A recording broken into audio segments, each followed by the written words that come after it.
A wee disclaimer here, we're not film experts.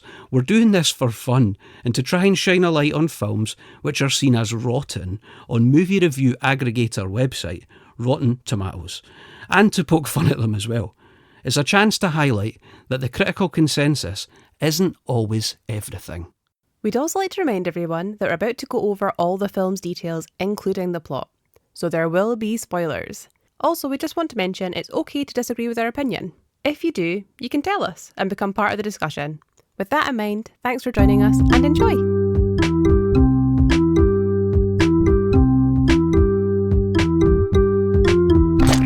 Hello, and welcome to Rank Rotten, a Rotten Movies podcast. I'm Mikey. And I'm Kat. And we are here to talk about films that Rotten Tomatoes says are rotten, but, you know, maybe they're no. Yeah, are they really that bad? Well, we'll watch them and find out. Yeah, we'll do the hard work for you. Yeah, realistically, you don't even have to watch the film. You can just listen to us talk about it. Yeah, two idiots who know nothing about movies. That's it. You really want. I've had a few years worth of watching them. That's my experience there. And you've got some formal qualifications in it.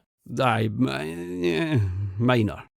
Don't downplay yourself. We're here to talk about Evolution. Yeah. From 2001. I know, that's a horrifically long time ago. It was ages. So long. Do you remember it coming out? I do. Me too. Yeah. I was one of these ones I had the DVD from when I was at school. Me and all the lads at school got it for Christmas. It was one of the big movies that year. It was a really big movie. And did you have the one that was a yellow box? Yellow box, and it wasn't like the movie poster we've put on the socials. It's like it was the face that's on there. The It was just face. that in a blue background. Yeah, I had the exact same one. Class, man. It was So great. good. I watched it. So when we sat down to watch this, I'd seen it quite a lot. I have also seen it a lot, and it's another one that we quote quite a lot in this household. Yeah, I know we say that a lot, and we sound like little dorks, but I think it's really important that you know that that's because we are. Yeah, unashamedly. So Evolution came out on the 8th of June 2001. So that actually would explain why we were all getting it for Christmas. Yeah, Because because it's probably hitting the shelves on DVD about Christmas time. Which is crazy when you think about it, because things move so quickly now onto streaming services. The runtime of this movie is about 1 hour 42 minutes. And the budget was $80 million, most of which went on what? CGI and practical effects. Probably just That David is it. Duchovny. Well, actually, this film had a lot of A-list celebrities in It did have quite a stellar cast. it really does. And Ivan Reitman at the time was kind of known for, like, he was going, he was kind of flexing a wee bit. You know, he's got a Ghostbuster in this, you know what I Yeah, mean? So he was using the people he knew, because Ivan Reitman made the Ghostbusters, in case you didn't know. Yeah, so that was his big thing. And this is like Ghostbusters, but space, kind of. Yeah, To a degree, I was yeah. going to say sci-fi Ghostbusters, but Ghostbusters is kind of sci-fi. Sort of, yeah, I'd say Yeah. so. And the box office, it made 98.4 million. So the budget was 80 million, it made 98.4. So it made a wee profit. And I don't know for the time if that was good or not. I'm also if it was not now, sure. it wouldn't be. Nah, but it's respectable. Aye, totally. And the fact is, can you imagine how much it made on DVD sales? Because everybody I knew had this on DVD. If I'm thinking of some of the lads at school, we were all having conversations about what we're getting at Christmas, and it was about that time where you'd get a DVD at Christmas, and it was a very special thing to get, much like when you had a tape when you were a kid. Mm-hmm. If you got a DVD at Christmas, you were buzzing to watch it. You'd watch it and watch it and watch it and watch it again, and that's basically how I know this movie so well. That was the golden days. It was. You know? We're kind of spoiled now with all the, and it sounds like you're all spoiled, but what I mean is like you've got so much entertainment at your fingertips. Back then you had all that waiting to get a DVD that you could watch, and then you'd be like, oh great, I'm just gonna watch it again. That's what you do, man. Yeah, the good old days. Aye. Nostalgia factor. This movie was directed by Ivan Reitman, as you said, and it was written by David Diamond and David Weissman. Aye, so I was reading an article about this earlier, Forbes article, and it was really cool, so I will put it in the show notes, right? Mm-hmm. And basically what it was saying is, right, David Weissman and David Diamond wrote a movie called Minutemen, and that was the script they had. And it was a made-for-TV movie for the Disney Channel. Okay. And Ivan Reitman basically gave them 2 scripts and was like, I want something like this between sort of like these. One of them was Evolution by Don Jacoby, and the other was like another comedy-driven sort of version, sort of, by Todd Phillips, right? Okay. So he helped write the movie Old School Okay. for Ivan Reitman's company, Montecito Picture Company, right? Mm-hmm. But guess the other movie he helped write? Oh, I'm not sure. Van Helsing. Road trip. Oh, you always find a way to get that back in. I didn't even, honestly, I was when I was reading that article yesterday, I was like, no way. So, yeah. But yeah, so the Montecito Picture Company was Ivan Reitman's company, and they put out Road Trip and Old School and a bunch of other movies, right? But they basically ended up using the Jacoby script as like their biggest influence and the basis for their one. But that Jacoby guy, he wrote Arachnophobia. He did, yeah. Right? And there was a movie that Pete and I liked, my brother, when we were kids, Double Team, which was Jean-Claude Van Damme and Dennis Rodman. What a combination. So have you seen it? No. It's great, man. It's probably terrible, but we watched it a lot as kids and we had it on tape. Mm-hmm. And he also helped write Invaders from Mars, which has been sort of on the list for me to want to watch for ages. And I think that was, if we're reading earlier from memory, I think it was 1986. It was, right? yeah. I wonder if that's where this Don Jacoby dude dipped his toe into sci-fi. Maybe he did it before that, but he definitely had done Invaders from Mars, and then obviously, you've got to wonder if it fed into doing this or doing that. And that film didn't do so well, so I wonder if he was like, well, I want to try and do it better. Yeah, and then this was also rotten. I wonder, I know, poor soul. I do wonder if that original story was a bit less comedy based and a bit more serious. Yeah, probably. Be an interesting read. From what they're saying, from what that article said, and it's an interview, like I said, with the two writers, they said that Jacoby's script was much more action-y based. Okay. Hence why he wrote the movie Double Team. Right. Mm-hmm. Arachnophobia is more of a sort of horror comedy creature feature sort of thing. So the guy obviously had a range, clearly. Clearly, yeah. As you've said, the production company is the Montecito Picture Company, which I didn't realise was Ivan Reitman's company. Yeah. Good for him. This movie has a couple of taglines. Nice. Have a nice end of the world. Is that why they had the face? I think so. Because it was Have a Nice Day was the original slogan, remember in Forrest Gump? No, I've only seen Forrest Gump once, to my shame. Basically, the Have a Nice Day slogan, Forrest Gump aside, the Have a Nice Day slogan was a huge slogan in the US for a long time with the smiley face. And in Forrest Gump, he helps create it. Okay. By rubbing his muddy face onto a guy's t-shirt. And the guy's like, I'm looking for a slogan for a t-shirt. And then Forrest uses the t-shirt to wipe his face and he goes, have a nice day, and gives him it back. And it's got that fake smiley face on it, which there's no way could have come from Tom Hanks's face, but it's still an amusing moment. This is why I've only seen taking Forrest the Gump opportunity once. to talk about Forrest Gump because it's probably fresh, so I'm doing it now. Be very fresh, I'm sure. It's not going to come up again. It might. It might. Chances are. And there's a second one, which is coming to wipe that silly smile off your planet. Nah, that's quite good.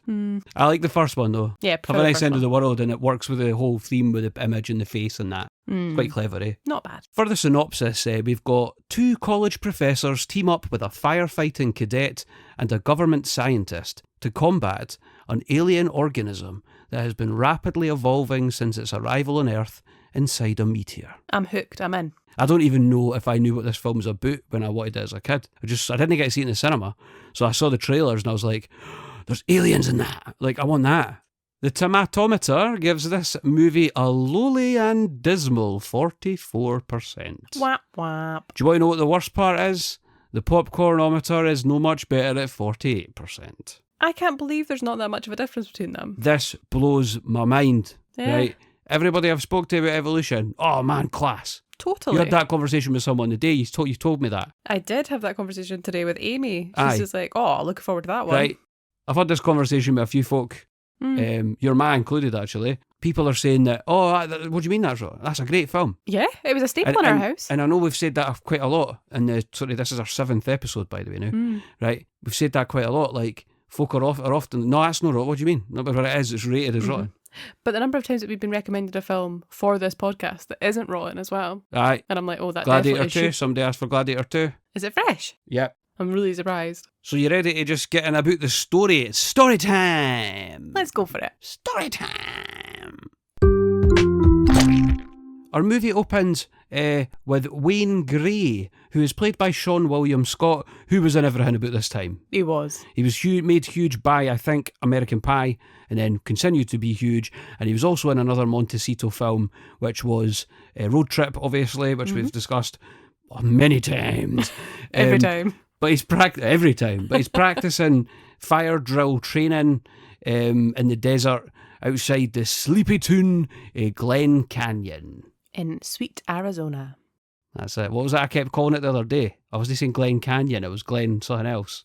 Glen Cannon or something like that. I can't What mind. was it? Oh, I can't remember. Before he can celebrate a successful practice, i.e. he gets the dummy out of the wee building, a meteor falls out of the night sky and plummets into the ground, causing his car to sort of flip. It's quite spectacular. It is a pretty banging start. Crashes down and somehow he can still start it later. Yeah, I loved his little fire drills. Okay. But I did wonder, how ethical is it to be going around starting a fire? Yeah, this is a valid point, but he's also in the middle of the freaking desert. Yeah, it's true. But it feels like there's a lot of dry grass around as well. Yeah, that's true. Yeah, environmentally speaking, that could be a disaster. Yeah. But then Wayne's no the sharpest tool in the nicest possible way. He's really not. But he's no shy and he's no backwards or coming forwards about that fact because he's pure of heart. He is pure of heart. And I think like this opening scene gives us quite a lot of insight into Wayne, which you think you wouldn't get from such a short piece. Yeah. But it's things like he brings out the doll that he's got in the fire and he brings it out. Talking to her and he's like acting out the whole thing. Yeah, and he's giving it she's gonna make it! Yeah. Like really living it. He's waiting for it. He's thrown himself in it. He really wants to be a fire guy. Do you know what I noticed too? So we get that part and then the evolution this thing comes up with. So to tell you that's what you're watching, whatever that's called, the title, I guess, comes up. And see the text, I was like, I want that font. And I know I've spoken about fonts before, but it looks like the font for Men in Black. It does, and it's a very 2001 font, and I love it. I think it was like so if you watch Men in Black, the text that comes up at the start is like this very straight, very specific, very sort of creepy and kooky, no pun intended, because I think that guy worked on Addams Family. I was going to say, it always gave me Addams Family vibes. Yeah, and it's the same sort of font. Can we also talk a bit about the music here as well? Boom, boom, boom, boom, boom, boom, boom. It's one of these wee tunes that gets stuck. Yeah, it's got a little trumpet or whatever it is. I feel like this gets stuck in my head. And it's like, do you know what's really ripped my knitting?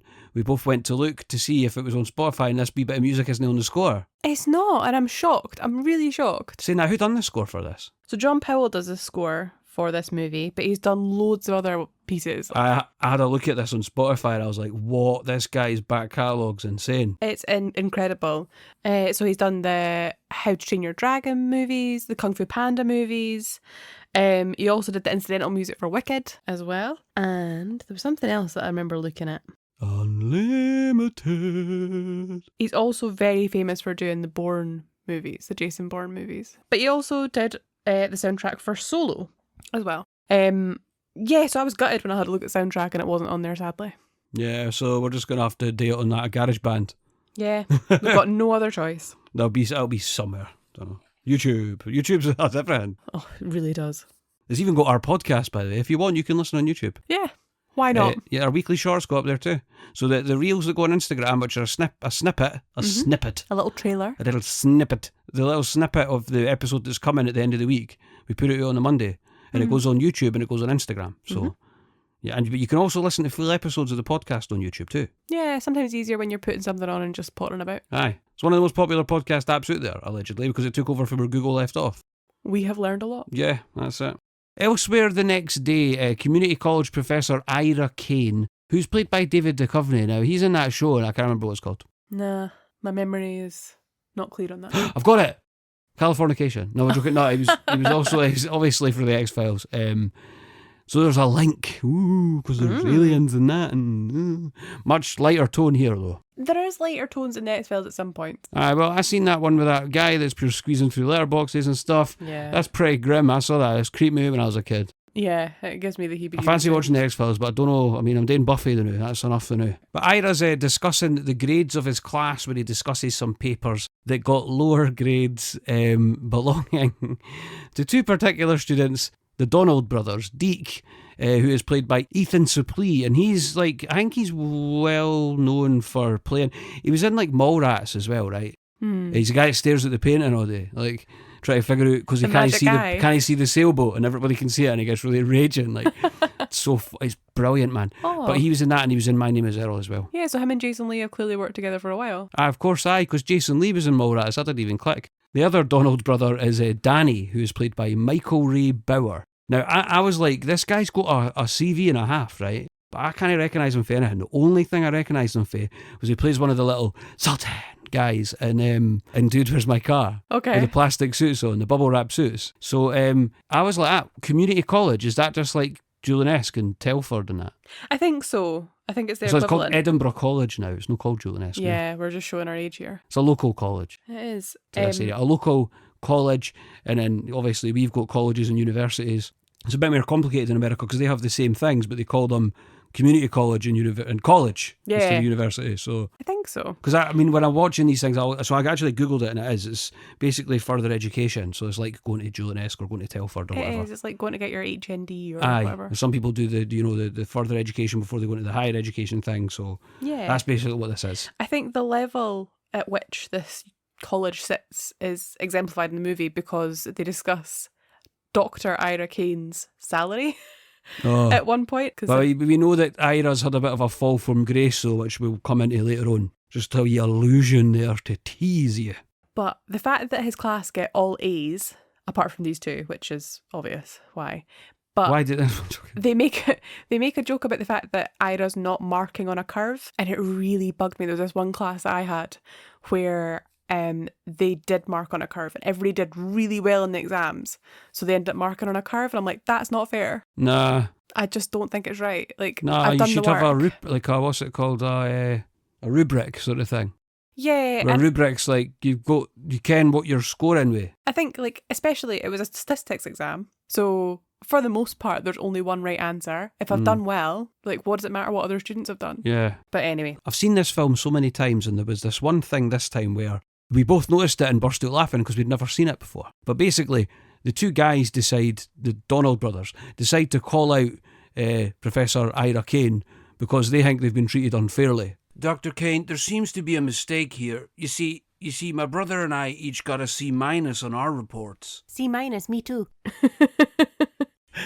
C-, me too. It's the C-, me too. That's what stopped us, and we burst out laughing when we watched it because neither of us had noticed them do that. C-, me too. I know, I loved it. And also the fact Danny. that it's such a drastic shift from the A the rest of the class has got to a C-. Hammering the point home, these two guys aren't quite up with the rest of the class. Poor guys. Donald brothers. Yeah, which is clearly shown also when Ira reads out the reports. Yeah, which is, by the way, probably, you couldn't do that in real life. You'd get, like, really in trouble for reading out somebody's report to the whole class. Last night as I was grading papers, I came across 2 gems, both entitled Cells Are Bad, and both with just one paragraph, which I unfortunately committed to memory. Cells are bad. My uncle lives in a cell. It's 10 foot by 12 and he has to read the same old boring magazine every day. The end. If you ask me, they done what was asked of them. Well, I'm not sure they would have quite completely fitted the brief. Possibly not for a biology class, no. No, nor length and argument of, and also the fact they included the words "the end." True, well, cool, at least we know it's the end. I used to what cracks me up about this whole bit is the miming, right? Yeah. So he's reading out the report, and, like, they're miming along to it, like, they're so proud of it, like, this is a work of art that they have honed in, and they've not even really acknowledged the fact that they both have submitted the same paper, which, in itself is idiotic, but they actually think they've knocked it out of the park. Yeah, they mouth along like they're doing the best lip sync ever. It's great. It's incredible. After that part, we see our other main character, Harry Block, played by Orlando Jones, and he's discussing extra credit with his student Nadine, who's played by Catherine Town, and I recognised her for other stuff too, actually. She's like, my ambition is to go to nursing school. Harry, I love it, because he immediately reacts by going, are you sure that's the profession for you, i.e. somebody's life's in your hands? It's maybe no ideal, because, like, it doesn't know what to say, but then it turns out that she actually just wants to go to nursing school because it'll look good on her pageant sort of application. Yeah. At least she's honest about her reasons, I guess. Well, you know what I do like about her, right, is that she has a plan, right? She does. So regardless if that plan's a bit squiffy and you're going to nursing school so you can then become Miss Arizona, it's not really, at least she's got a plan. A lot of kids didn't have a plan at that age. True, yeah. That's a very good point. I do like it though, because Harry's like, insinuates that she could have a career in anything else that isn't nursing. Yeah. She doesn't give off very nursey vibes. Yeah, before he finds out all good, she just wants to be Miss Arizona. Yeah, which is very much more her vibe. Ira comes to go to lunch with Harry, and Harry tells the both of them that they need to go and investigate a meteor as part of his job as a member of the US Geological Survey. Yes, he does. Aye, and listen, right, What I do appreciate about Harry, he's no backwards at coming forwards as to why he's taken Ira with him at all, is he? No, he is not.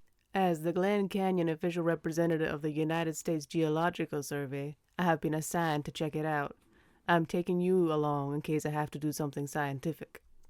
Fair enough, eh? Yeah, he's the geology professor. I feel like he does know science, but I feel like Ira has clearly been in a position much over his station at the moment in the past. I agree. Hence, I'll take Ira with me. Yeah, why wouldn't you? Exactly. Don't bench your best player. That's it. And he knows that. Accomplished professor. He does know that because he's a volleyball teacher. Exactly. Volleyball coach. But one thing I did notice here, and it's not even that shy away from it. Harry's a bit of a sex pest, to be fair. He is a bit of a pig. He's a bit of a creep. You know, by today's standards, all right, I'm just saying, I'm pointing it out because it's obvious. Yeah, absolutely. Right? It runs through the whole film. Yeah, it does. It runs right through. I'm not going to keep going on about it, right, because it's icky and I don't want to go about it, right?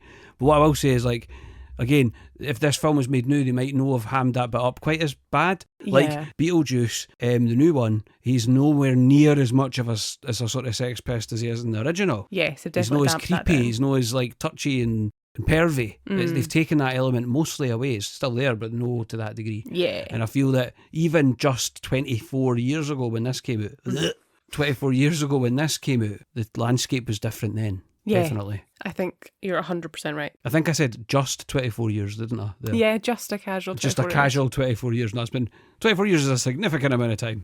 So Harry and Ira head off in their car, a beautiful red Jeep. Yeah, it's cool. I always wanted one of those Jeeps, but you wouldn't get much use out of it. You've got a hang about Jeeps. You like the Jeep in Argyll as well, remember? Yeah. They head along to the meteor crash site where they meet Wayne and some police officers there who have been questioning Wayne all night, learning that the meteor fell through the ground into a network of underground tunnels. Mm-hmm. Wayne tells them that he is now 7 minutes late for his fireman's exam. No ideal, by the way. If you're late for an exam, that's how you fail. At which point Wayne is let go by the police because he's like, my exam started 7 minutes ago. I do enjoy it because he leaves, right? And then Harry just turns to him and goes, "Don't leave town." Yeah.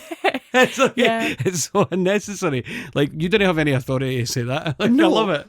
Don't leave town. Yeah. It's clear that Harry is getting a buzz out of this whole situation, being part of the geological survey and being asked to do something like this. The powers went straight to his head. It really has, because like he even flips his wallet open like it's a badge, Like but I'm it's not a even badge, sure you it's get a not badge. it, no. Nah, I don't know. When they arrive at the crash site, the police are helping turn Wayne's car over Yeah. because it's when it landed after being flipped, it landed on its Pretty roof. spectacularly. Yeah, but Wayne's not helping to turn it over at all. His No, other he's police just moaning. officers are doing it. Yeah. Watch my goddamn car! That's He's like genuinely whinging, isn't he? Harry and Ira inform the police of their authority and they head down into the cavern where Officer Ooh, Drake... spooky. I know. Where Officer Drake, who's played by Kyle Gass, we really flipped back and forward as to whether it was or wasn't Kyle Gass. Yeah, I was both equal parts absolutely certain it was him and absolutely uncertain it was him. Yeah, I can totally mirror that. And also in this film, he's only got one name. Officer Drake. There's Officer Sam Johnson is also there, who's played by Pat Kilbane.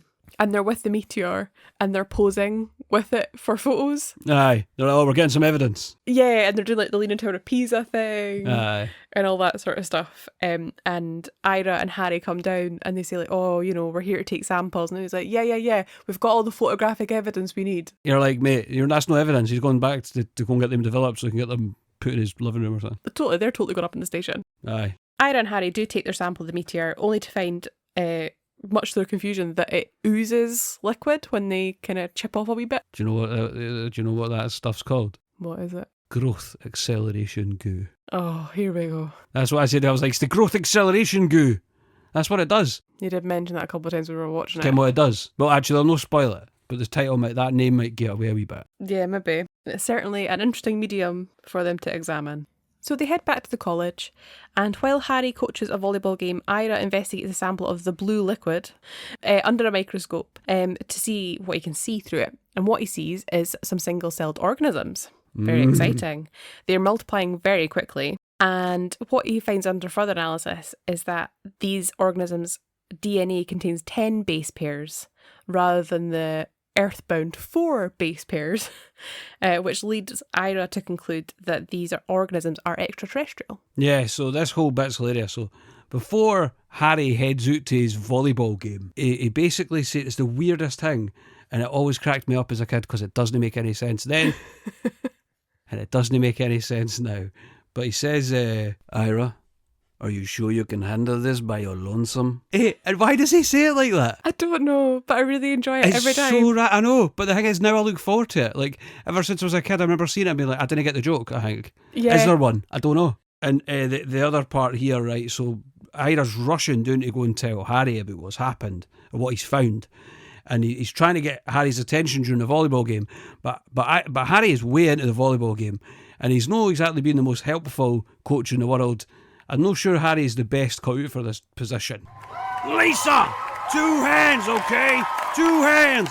God gave you 2 goddamn hands for a reason! He's so pissed, eh? He is. And it's like he's got this look in his eye, like this maniacal look that he's so pissed because they're not listening to him. He is crazed. Absolutely crazed. I've got a bit of a problem with the science at this point as well. Mm-hmm. So back in 2001, DNA sequencing was not as commonplace as it is now. No. So I don't think a community college would have the capacity to DNA sequence a Earth sample. Yeah. Never mind an extraterrestrial sample where they've got 4 known base pairs, brilliant, 10 like in total, so 6 unidentified. You would just see them as unidentified bits of data. I think I've got a theory around this, right? Is that I think what's happened here is that they make it 10, and I think they've made it 10 instead of like a lower number, because then it's got more impact. So folk like me who didn't care what a base pair is, because I still didn't now, right? I think the reason is to give it more of a distance so that I can be like, oh, well, that's a lot different. You Yeah, 100% get it. so It's us a mere mortals MacGuffin. can be like, oh. But yeah, still got a few technical issues with it. Fair. That's why you're supposed to bring somebody in. But I guess that's another thing. This comedy's going for outrageous sci-fi comedy, so Absolutely, I can live with it. It'll not stop me sleeping at night. So Ira manages to convince Harry to come back from the basketball game to have a look at this sample, and Harry then looks through the microscope and is shocked by what he sees, because he sees that it's no longer single-celled organisms, but multicellular organisms, at which point he's getting very excited. yeah, it could be the Nobel Prize. But it's funny because he actually at that point he's like, how many cells does a single-celled organism have? And Ira's like, going to take the mic. Yeah. But actually he's like, no mate, look. Yeah, absolutely. So it's millions of years of evolution in a very short space of time. Harry's motivations are clearly financial. Let's say that. Yeah. Seems very interested in the Nobel Prize specifically. Yeah, who wouldn't be? Is the Nobel Prize paid in installments or in one lump sum like the lottery? Let's not get ahead of ourselves. Here, my office. Look, I'm not getting ahead of myself. I'm concerned about the potential tax consequences. I think it's an important question. It's a lot of money. It is, but I always thought the Nobel Prize was like a wee certificate and like maybe you got a wee cup and a wee hat. No, I think you get a medal and $1 million. It used to be $1 million. I'm not sure if it's kroner. Which you could then use to buy any hat you wanted. Well, also true. Yeah. There's a famous story about the guy who invented PCR testing, which I'll not go into what that is. Of what he did is he went and spent all the money on acid. Nice. Yeah. Sounds like my kind of guy. Yeah, I think there's This also guy something rules. about him believing in raccoons and UFOs, like in combination somewhere along the way. I mean, But both can't remember the full story. raccoons and UFOs are things. Yeah. Ken, we don't know what UFOs are, but we see the UAPs that are now known as, they're there, but they can't know what they are. They could be anything. Could be an Exactly. explanation. They could be being And driven by raccoons are also raccoons. real. So this guy doesn't sound that crazy to me. Or are you suggesting that he thought they were in cahoots? And also, I think they might be in cahoots, to be Oh honest. dear. No. I'm also not sure which came first, the acid or the raccoons. So. I think I came where my money would be. And me. So we also now see Wayne at his fireman's exam. And he has fallen asleep before it's even started, unfortunately. I can't believe they kept him all night just to talk about a meteor. It's like, mate, I would have been like, he's probably been quite clear about the fireman's exam, to be fair. To be fair, it was quite suspicious that he was out there in the middle of the desert with a building that's now been burnt down and a doll. That's true. And like Harry refers to that doll, he refers to it as Betty Lou, Yeah, he does. which is like some sort of kid's toy, I think. Oh, right, okay. And that makes sense. Yeah, and he's like, Betty Lou over here. And I was like, what's that supposed to mean? I have no idea. But anyway. Oh, but poor Wayne. Yeah, he's not having a great time of it. So he managed to fumble his way through the test, but there's pretty much zero chance of him actually having passed it. Yeah, the hose like flips off his shoulder and hits him right in the balls.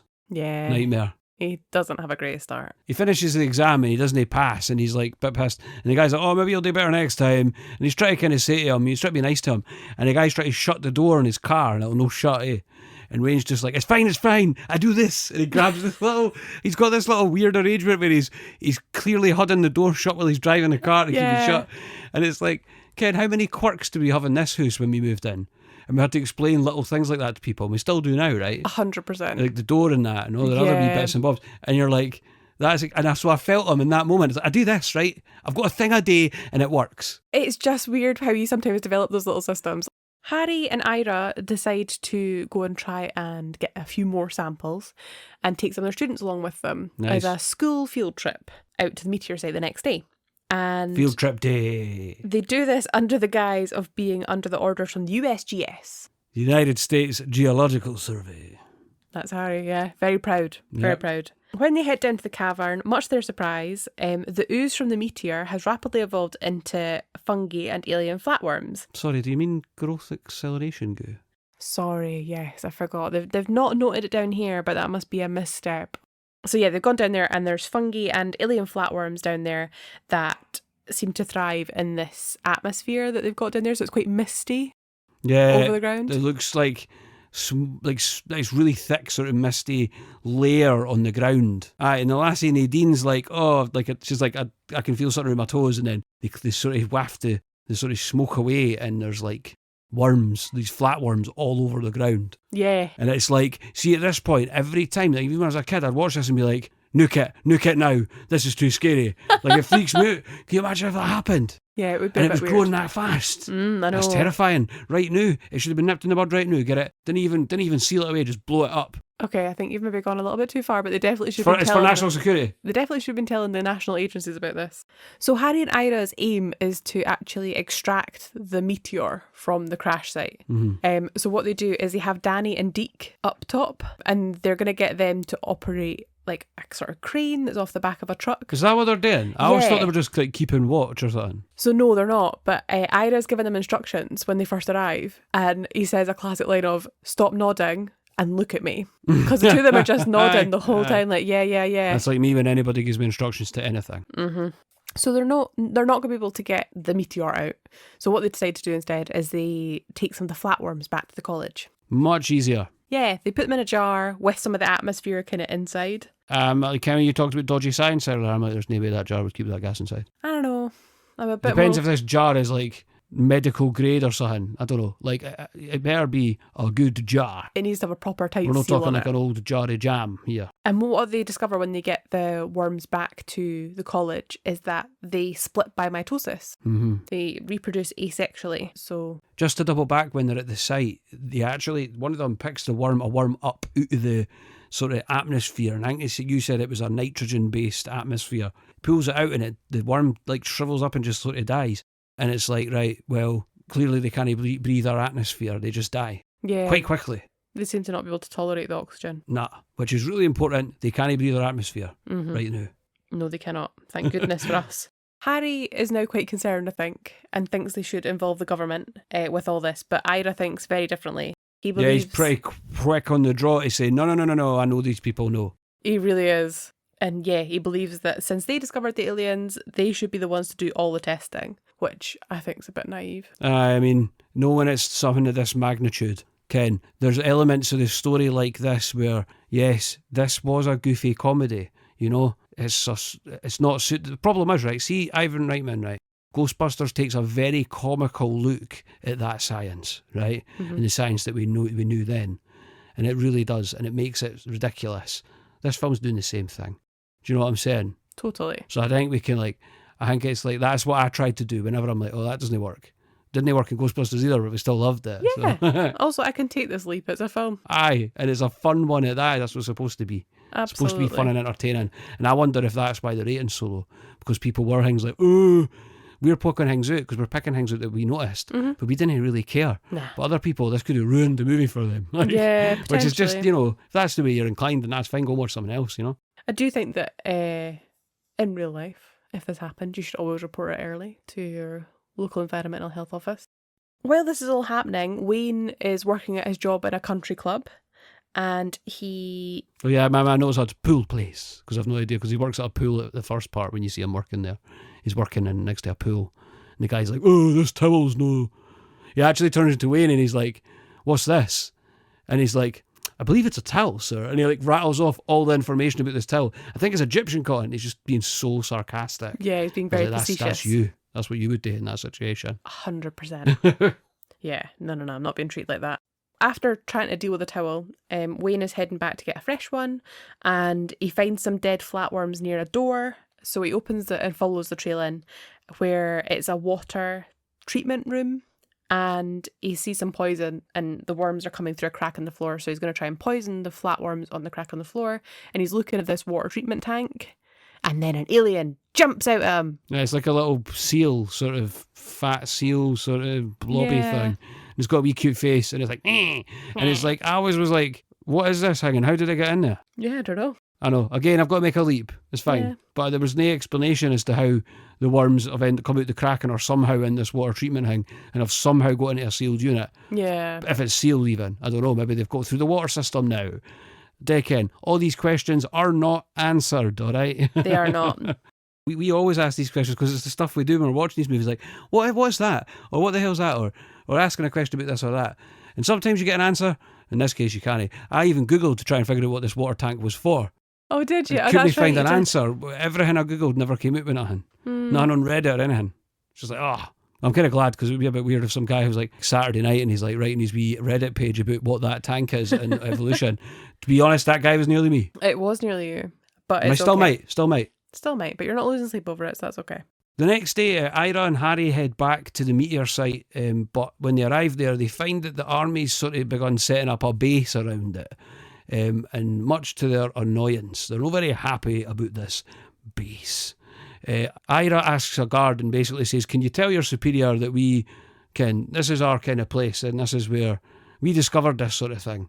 But he doesn't go about it the best way, and the army guy kind of gets the better of him, in my opinion. Can I help you? Harry Block, Ira Kane, United States Geological Society.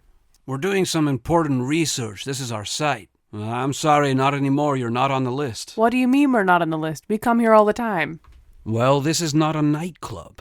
It's got it in a nutshell. Yeah. This isn't a nightclub, but you can't be like, I come here all the time. But then the other thing here too that I've got to point out, Kat, is that you can't figure out if this is called a survey or a society. I know. You are getting it all back. It's survey, I'm certain. It is. I've Googled it. It's survey. I don't know why I've got society. But you said society I in know. I don't know why I've done it. And you chopped and changed it earlier too. I did. This is funny. Honestly. Listen, it's going to be society or survey. It's one of the two. Yeah. It's survey. But we might say either or as we go, eh? Yeah, probably slip out again. Sorry. Nobody's perfect, eh? But so I find it hilarious because the guy's he's a bit miffed that the army guy's got the better of him as it is. But at this point, another soldier tries to point a gun at Ira because he hears his name.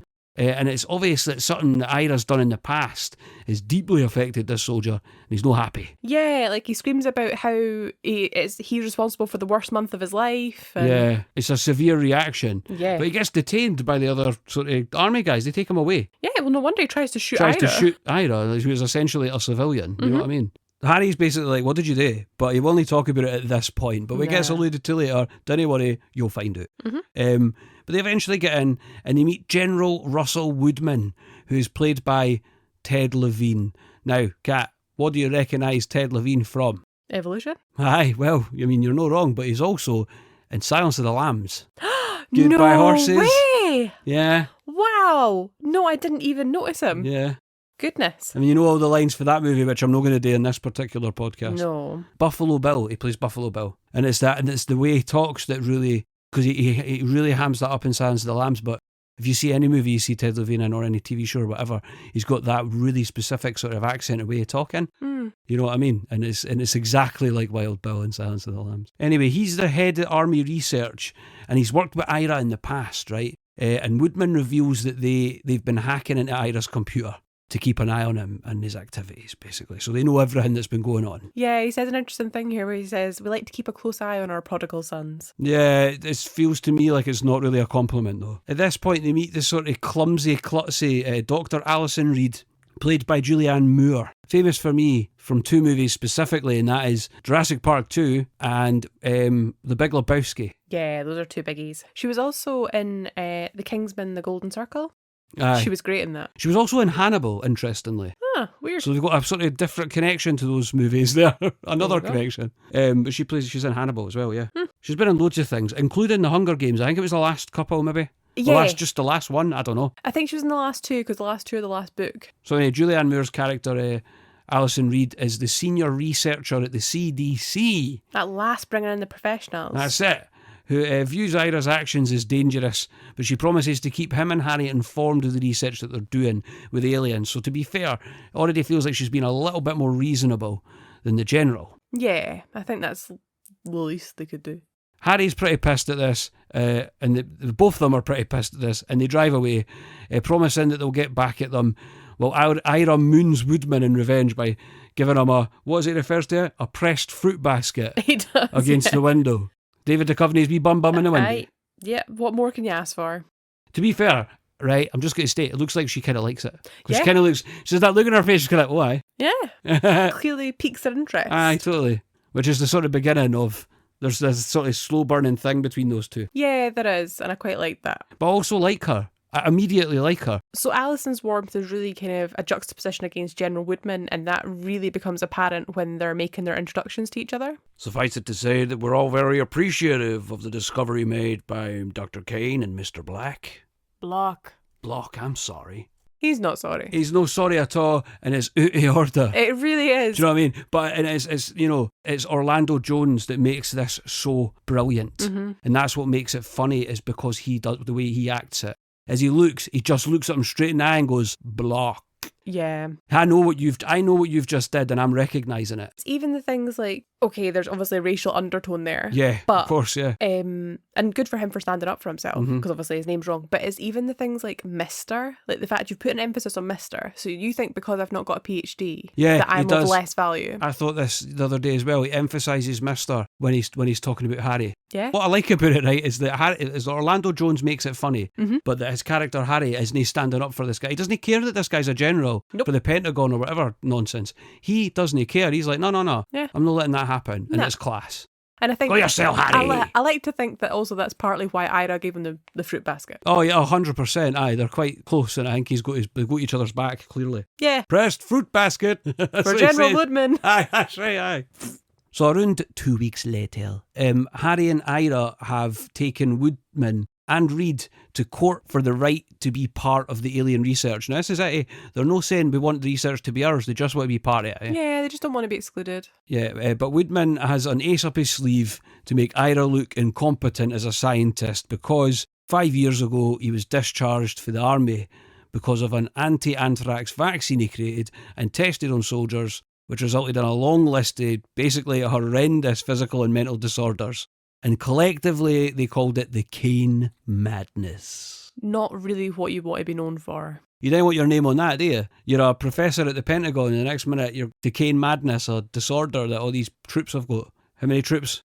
So I think they gave the... Because remember you pointing out that that's an outrageous amount. Yeah, it was 140,000. Yeah, so 140,000 troops unwell for a month. That's what he caused, and that's why he was discharged. To be fair, as a trial, that feels very large. So it obviously successfully got through various stages before that point. Well, in reality, aye, but no in a goofy, oddball space comedy. Yeah, so. you'd start unpicking the fantasy from the reality. It's true, but that's what I'm saying, and I said that to you a minute ago, is that people will get upset at it for doing stuff like that. Yes. But it's fine. It's just a silly comedy, man. It's fine. Just got to let it wash over you. But you're right to point it out, because again, like I'm saying, as we talk about these films, these are things that people will only like it for, and it's likely maybe that's why somebody's like, oh, that would never happen. I have noted down some of the side effects that are mentioned. Oh, like great. Europe.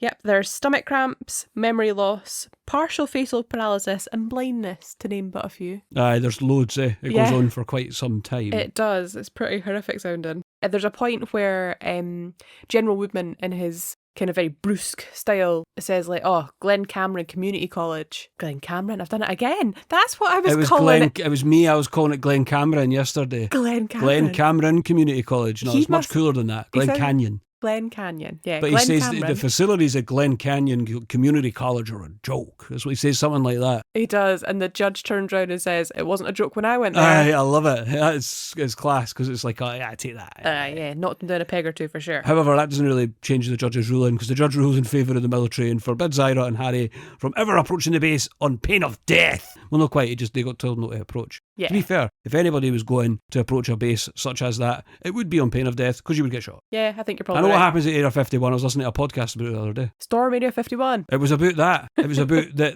a few hundred people arrived, nobody got shot. Some people had amusing signs. That's all that happened. Oh, that sounds like a laugh. That's how we revolt in this day and age. Yeah. To be fair, I'm glad, because it could have been really, really bad. It could have been really bad. But what I love about this, right, now, this whole scene, and it's a bit that I loved when I was a kid, and it made me laugh then, and it still does now harder, right, is when Harry is basically, so they're like, they've not got a lawyer. They're there to sort of represent themselves, right? And Harry just turns round and he's like, he says something along the lines of like, we've been here for these critters since the start, Your Majesty. And it's the Your Majesty bit instead of Your Honour. And even when I was a kid, I knew that was ridiculous. And oh my God, it made me laugh as hard the other night as it did then. Yeah, Orlando Your Jones' Majesty, delivery because he is so does it. good. And what I've got written is like, how does he do it with a straight face? Because he means it. And he's done it. But this is it. Like, Orlando Jones is a great actor now. I don't think I've seen him in that much other than this. No. And I feel like that's no fair. Because Yeah, I agree. To deliver a line like that with such a straight face and so perfectly, and it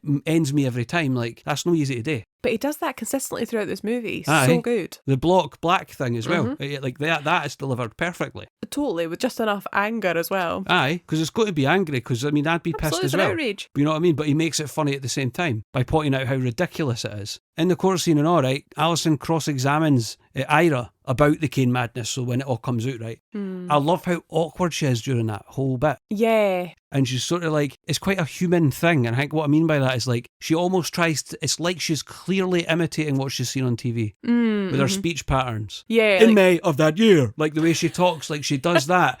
And it's like she's not herself and she's trying her best because she doesn't have any idea what she's doing. And she's trying to pretend she's a lawyer now.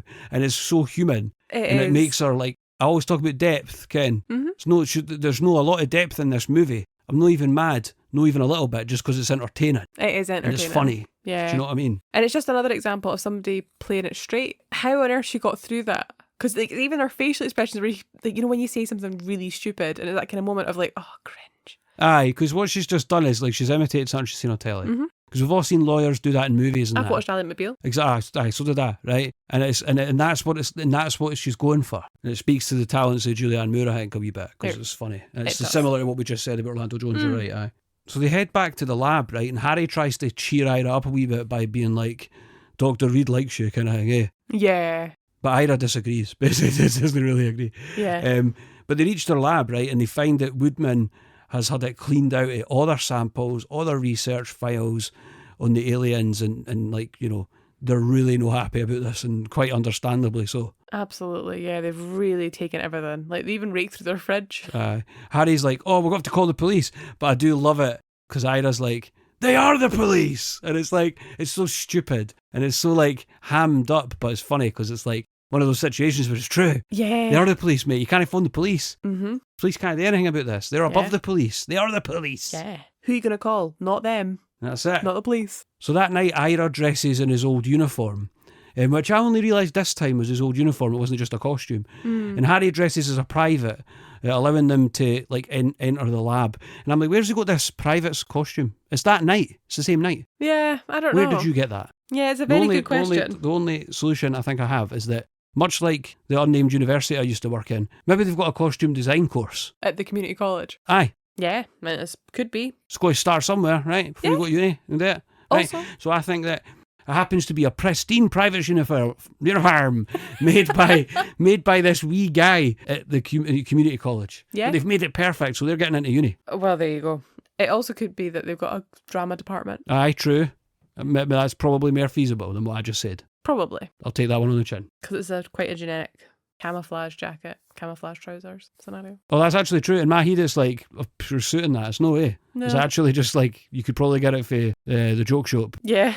So at this point, when they're breaking into the army base, and Using that high-tech pair of, like, clippers to just cut the fence open. yeah, Ira's talking, like, because Harry says, like, oh, why do I have to be a private? And Ira says, like, oh, because I actually used to be this grade. Aye, fair enough. Yeah, which is fair. And he's like, well, don't worry, because, like, if I get caught, it's 5 years for impersonating an officer in prison.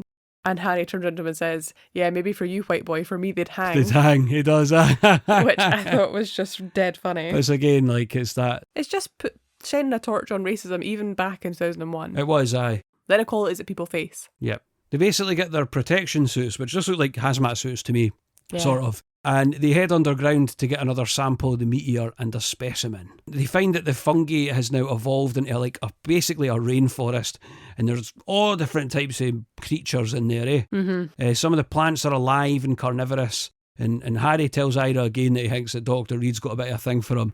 And it's, at this point they're being watched by the guys on the security cameras.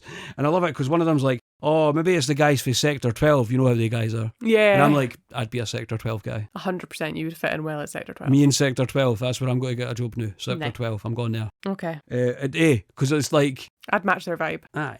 Some of the CGI here's alright too. Yeah, it is. And I think there's some practical stuff going on. But there is definitely CGI. For sure. And some of it's better than other bits, which aren't as good, but it was 2001. Exactly. So for a film that's 24 years old, I think it's still... I'm not going to say that Lord of the Rings thing I say all the time, because not everybody had those resources at that time. And I'm aware of that. Mm-hmm. Aye, 2001 still looks alright. It still looks I do okay. appreciate that they did a lot of prosthetics and practical bits and bobs here, though. There's one that walks past at this point, it's kind of like a big thing with big legs, and it's got like...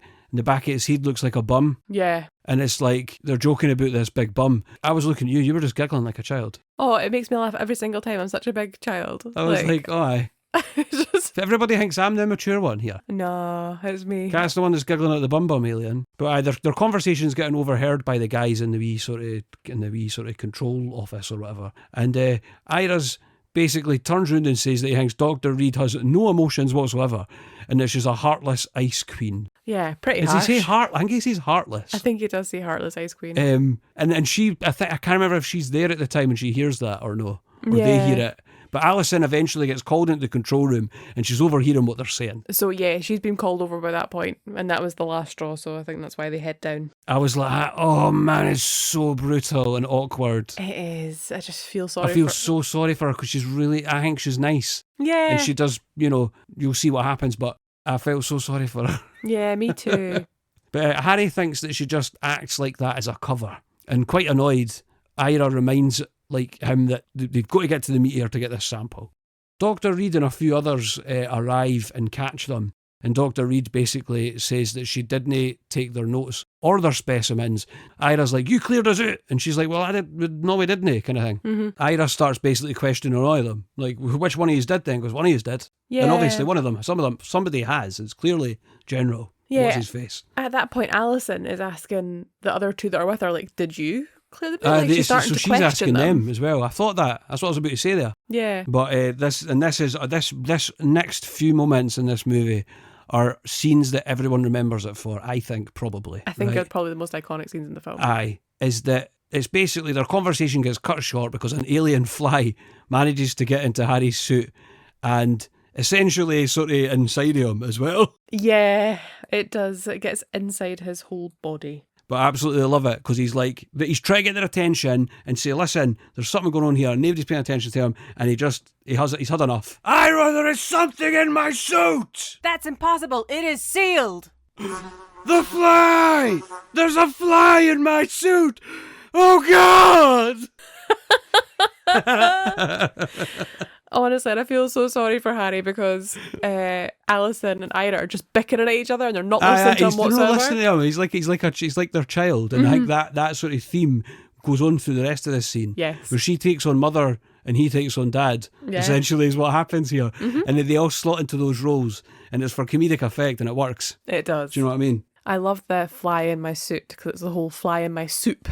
Oh, I didn't even notice that. Yes, there's a fly in my soup. Well, they take him away to the surgical wing of the lab, which apparently there's a surgical wing in this pop-up lab, and they begin wondering how they can remove this thing, right? And a doctor decides to basically rectally remove the fly. Yeah, it travels around his leg for a bit and they're like, oh, well, he thinks he's an athlete, don't take his leg. And then basically the doctor's just like, it's heading for his testicles. And then that's when it all just kind of goes south. And Harry changes his mind because he's like, didn't he take my leg? And it all just, it's chaos. Whoa, Doc, don't take the leg. Ira, don't let him take my leg. Is there anything else you can do? He thinks he's an athlete. Yeah. Wait, doctor, look. Ooh. Woo. It's heading for his testicles. Take it! Take it! Take the leg! It never gets not funny. Like, I love it. It's too funny. Yeah, Orlando Jones' delivery is just excellent again. So yeah, they now proceed to try and get the thing out in it. But it turns out that the only way they can really get this thing out is rectally, much to Harry's distress. But once the fly is out, it dies quite quickly. Yeah. Once again, in the oxygen-rich atmosphere. Yeah.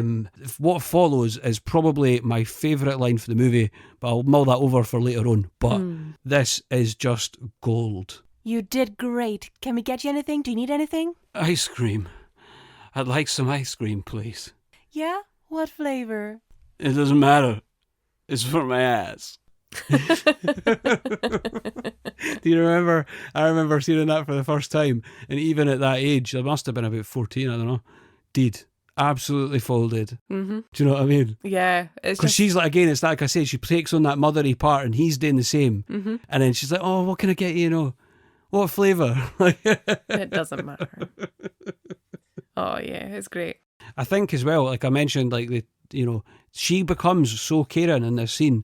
I know it's like it's just because it's funny and it works for the scene, but there's no denying the fact that she's like, oh, we need to get this sorted. Mm-hmm. She takes on that role, and you can tell she does care a little bit. And I think she's potentially seeing their point of view, especially because of the disagreement where she's like, did you take their stuff? Who did? For sure. She's not happy about that. It's quite clear at this point that she knows that the army are behaving appropriately. She's not happy about that. She can see that it's unfair on them. She's clearly starting to see their point of view a wee bit. Elsewhere that night, Wayne is back working at his country club job, and he's clearly in some sort of tiki party theme. Yeah, he seems thrilled about working there. Yeah, and everybody's favourite customer, Barry Cartwright, comes up and says like, oh, are you watering down the Mai Tais?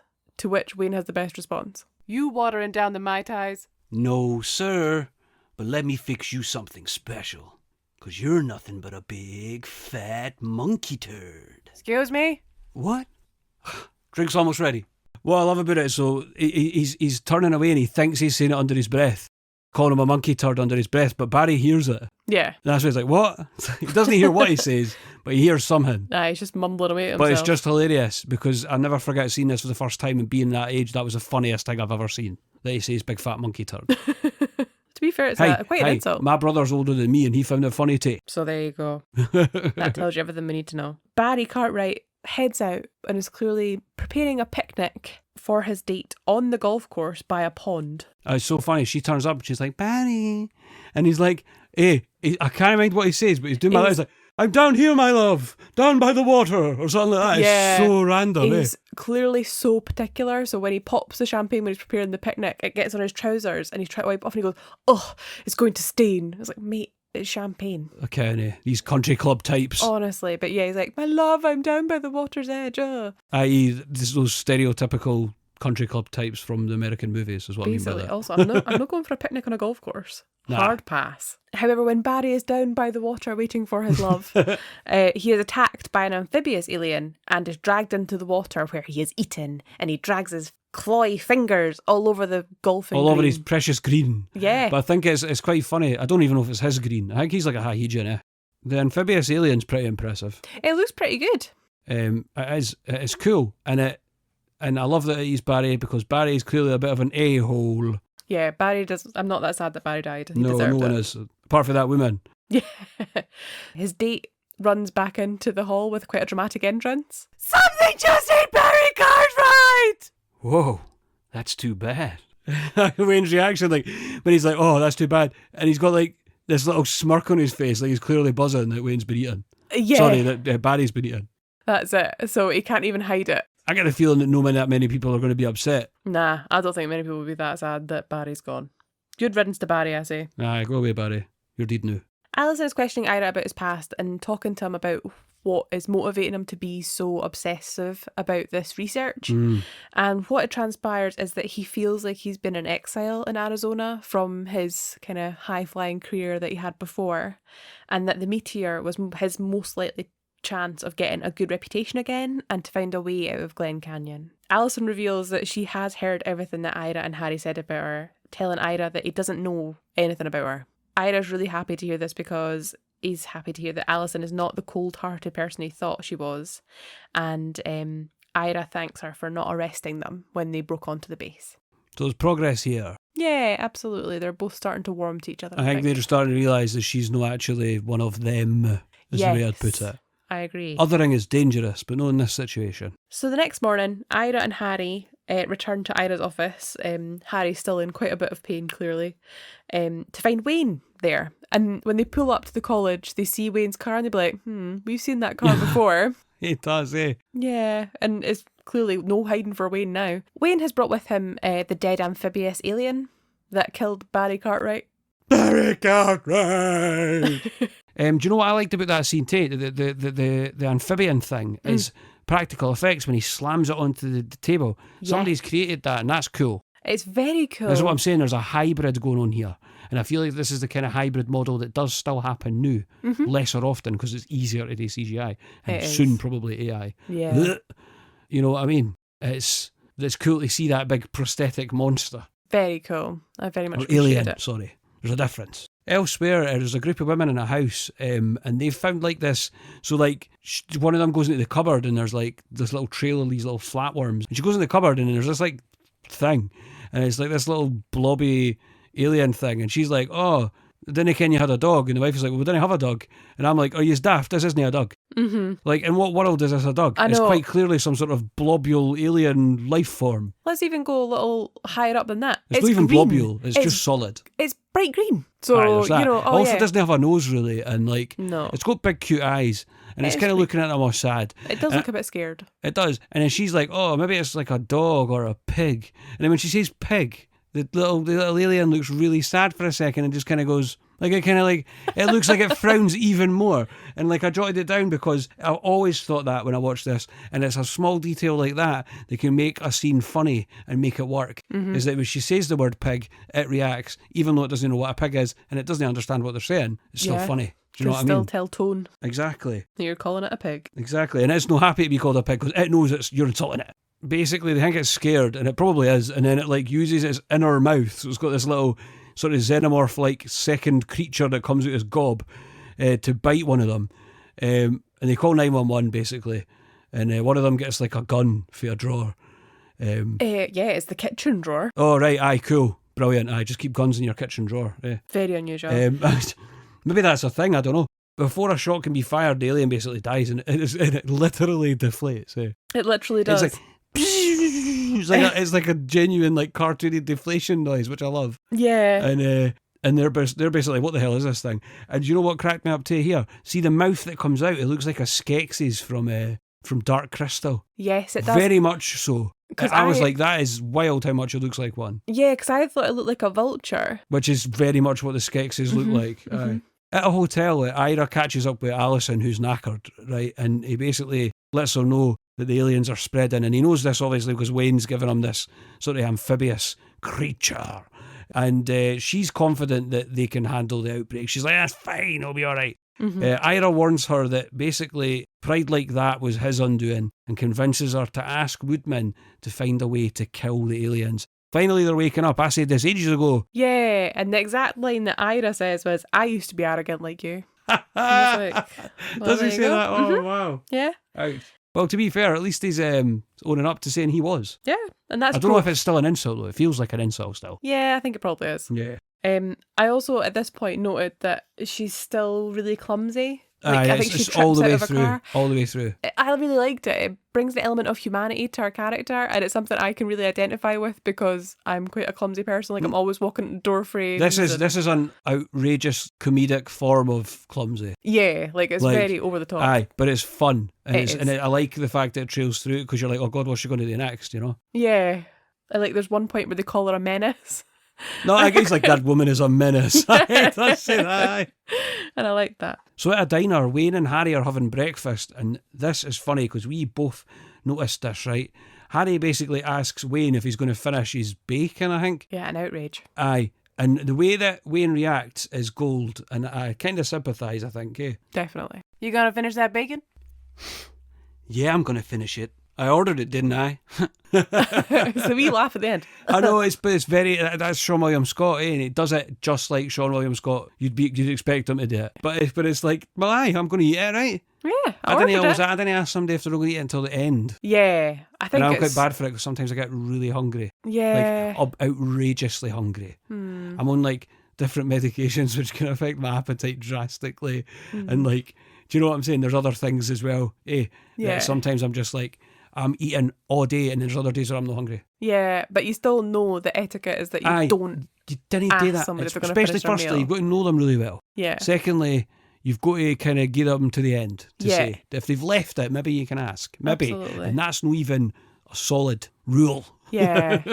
Ira arrives and lets them know that Alison has been won over and she's going to talk to Woodman about killing the aliens. Much to Ira's surprise, right, he finds his ex-girlfriend at the table next to them with the officer that they met at the start at the meteor site. And Ira's ex-girlfriend is Sarah Silverman. It is Sarah Silverman, and it's class because every time I watch her, I forget she's in this. Me too. She's another huge name. This movie's just full of them, and we've not even seen the biggest of them yet. I think to that degree. Yeah, no. Like you know what I'm saying? It's crazy. Like if you don't kind of Sarah Silverman, and she's a very funny American comedian. She's great. I've always found her hilarious. I watched every episode of the Sarah Silverman programme several times, which was like her little sitcom, which was ultra surreal but funny. So I'm a fan. But basically she's wearing Ira's shirt allegedly. He's like, that's my shirt, eh? And she's basically like, oh well, you can have it back then. And she goes to take it off, and the officer's like, right now, can you have it? And I love it because like Harry's like, isn't it amazing? The woman just opened their shirt to him. Like, but they overhear the officer getting a call about an animal attack. So they're like, we need to go because Wayne's like, that's an animal attack because he knows all the codes because he's a fire guy in training. They go after, but the funniest bit here is like the policeman leaves and Sarah Silverman's like, be careful out there. Can't be all like kind of cool and that. Yeah. And he's like, and he just turns around and he's like, you've got the check, right? And she's like, aye. Yeah. And it just like, Yeah. she's trying to play it up that he's a policeman and then he's like, can you pay though? Yeah.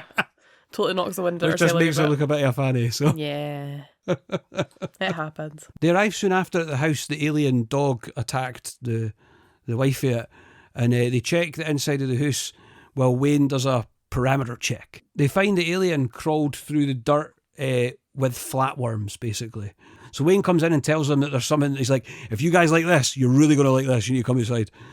And he takes them to the sort of ledge at the back, and Mahid is at the back, where they find like loads of sort of dragon-like aliens. Some are dead, and some are in the process of being dead. And they climb down. Harry realises that the aliens have been using the network of tunnels under Glen Canyon to get around, much to the surprise of Ira. That geology knowledge coming in handy. That's it, eh? One of the aliens then starts actually breathing, and it vomits out this pod before sort of dying. It hatches into a yellow dragon alien that's tolerant to oxygen, and it flies away, and Ira's like, oh no. So they're a bit like, what are we going to do? You know what I mean? Yeah. And it's like, what cracks me up here is that there's a bit where I can't remember what, because I've only jotted down what Wayne says, but Ira says something and he rattles off all this scientific mumbo jumbo, right? And Wayne's just like, could you repeat that? Right? And that is me every day. If anyone gives me a list of instructions, tells me to do something, anything, I will not take it in the first time. Yeah. And that is me all the time. I love Harry's reaction to seeing the dragons. Great GOOGA MOOGA! Great GOOGA MOOGA. I use that all the time. When it's vomiting out the pod thing, Wayne comes out with a belter as well. But it's not really, because it's not particularly intelligent or witty, but it's just funny. And it's another one I think that often people remember.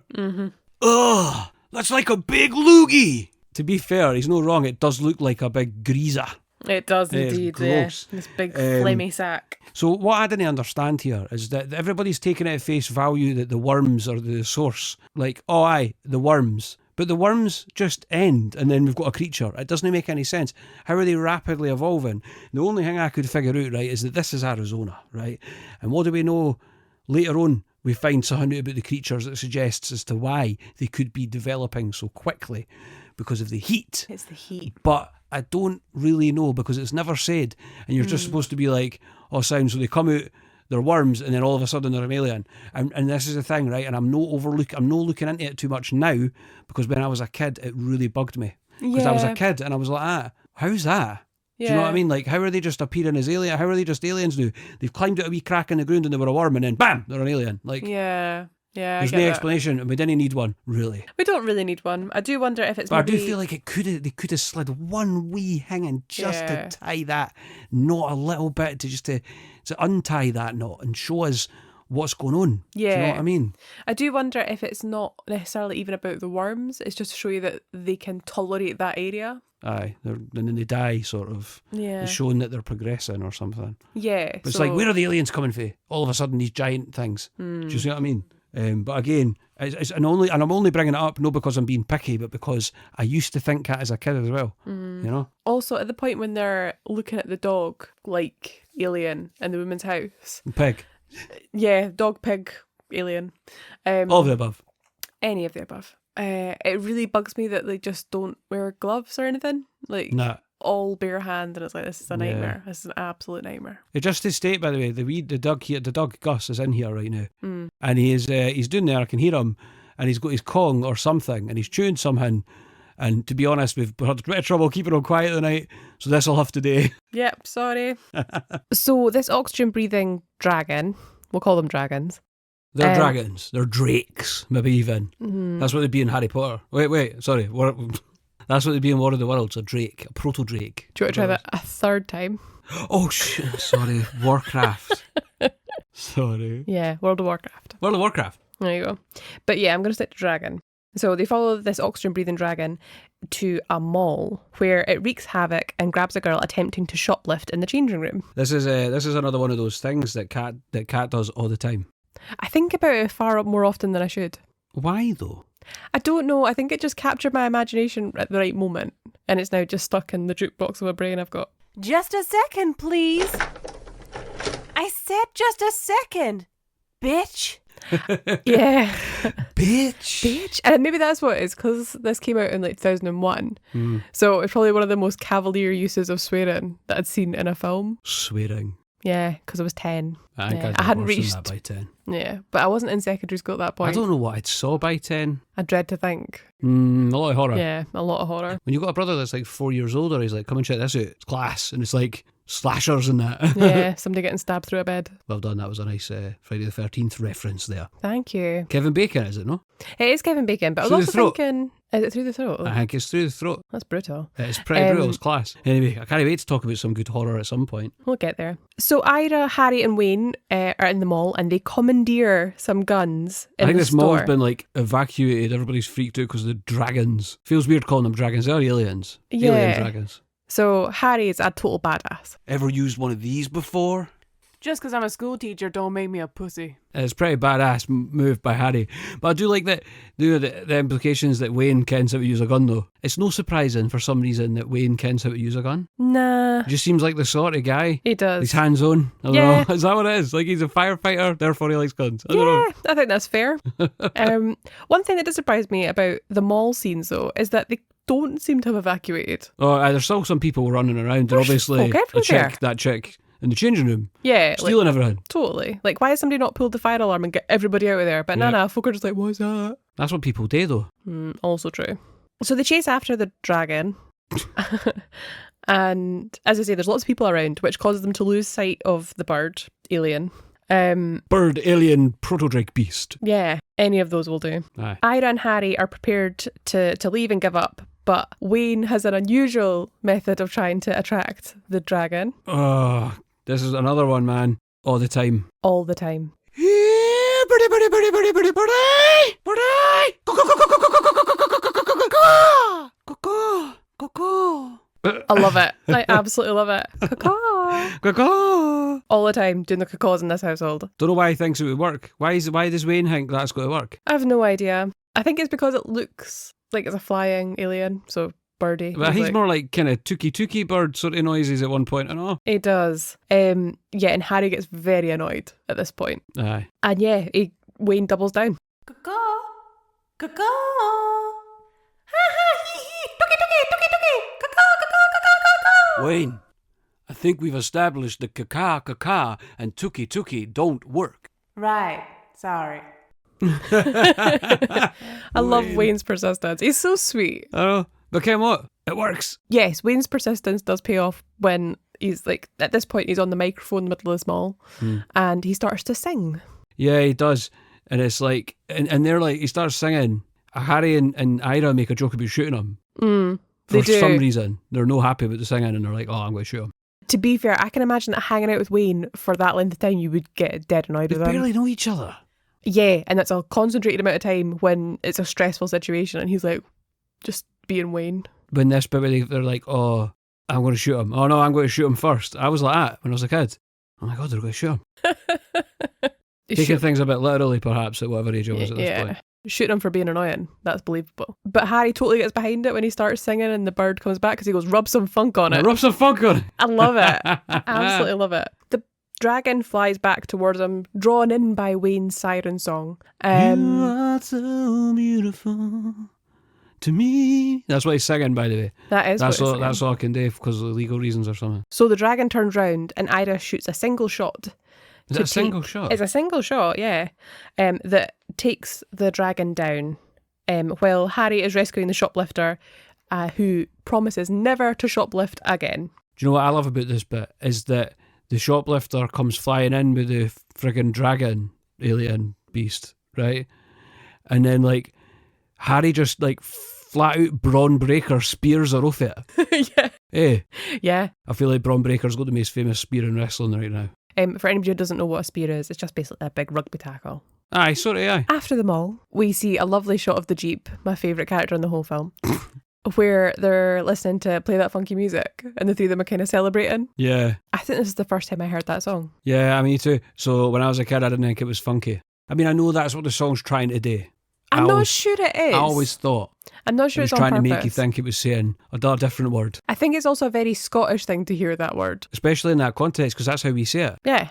In the meantime, other incidents, along with the dead dragon, alien, Drake things, start happening all over Glen Canyon, catching the attention of the media. So, like, there's this guy that's on the news, he's getting interviewed and he's talking about how an alien's, like, tried to bite his private parts or something. Yeah. And he's like, oh, I tried to go for my knob and then I bit my hand. It's really random. It's so odd that they put that bit and then he totally focused on his hand, like, oh. To be fair, though, I feel like that's the kind of random stuff you'd see in the news if this happened. You just get you're speaking to randoms going, oh, what happened to you?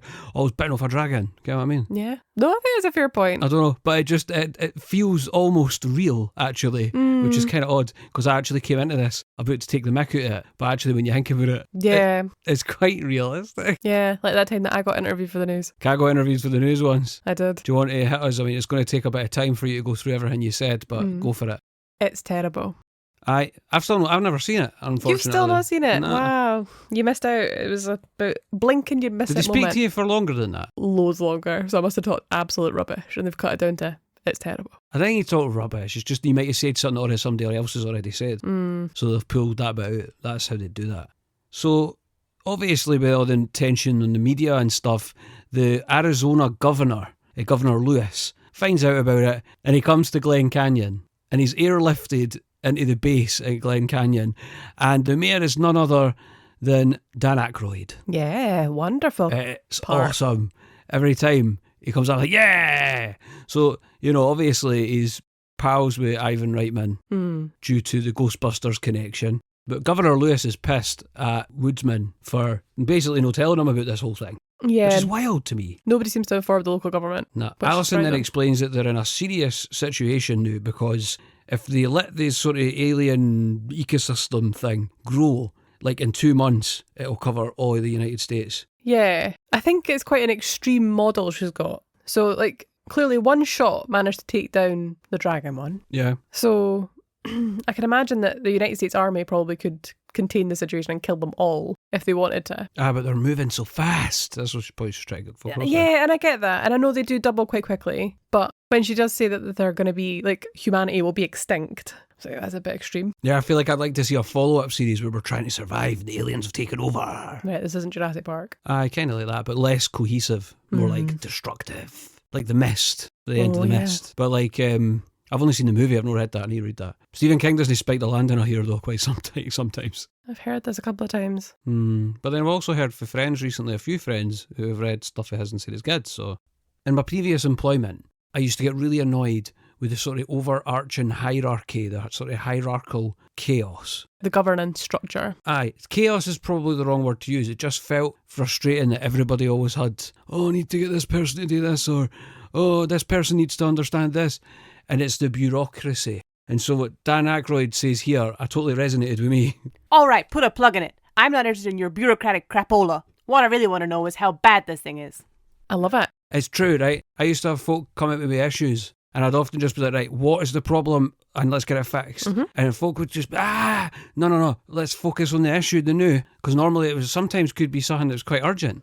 So it's like, let's focus on that, right? Yeah. And so just stop panicking, let's focus on that. Tell me what's going on here. Yeah. What do you And need just right tell me. now? And one thing I find quite funny here too is that the governor's like, he demands that he wants the information simplified, and that's totally something I've experienced in the past. Like the higher up the thing the chain goes, you've got to really simplify the information, and that's largely because these people are getting a lot of information and they've got a lot to deal with, so it has to be simple for them to digest it. Do you know what I'm saying? Yeah. But you do sometimes feel like you're dumbing it down, but you're no, because you're trying to make it more concise, I guess. I think that's it. And I think it's the concision against them having to understand what it is you've done. Like, as somebody who does like analytics and stuff, sometimes you can do the fanciest analytics you want, but if the message from it isn't clear, or you have to spend a lot of time learning or understanding how something was done, it's just not worth their time. No. Unless it's telling you something absolutely crucial, in which case it should be simple and clear anyway. Well said, Hen. Cheers. So, needless to say, obviously, Governor Lewis is a bit shocked and basically, essentially wonders if this whole thing is a bad joke, right?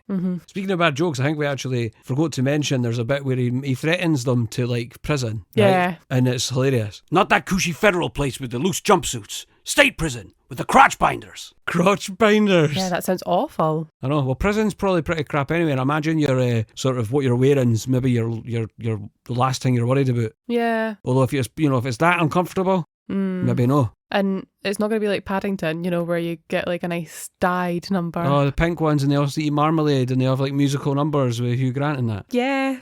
I don't think it's going to be like that. And that's certainly not what prison's like in the UK either. Well, you've been to prison. I have been to a prison, yes. I've not been incarcerated, but I have visited. I've been incarcerated. Yes.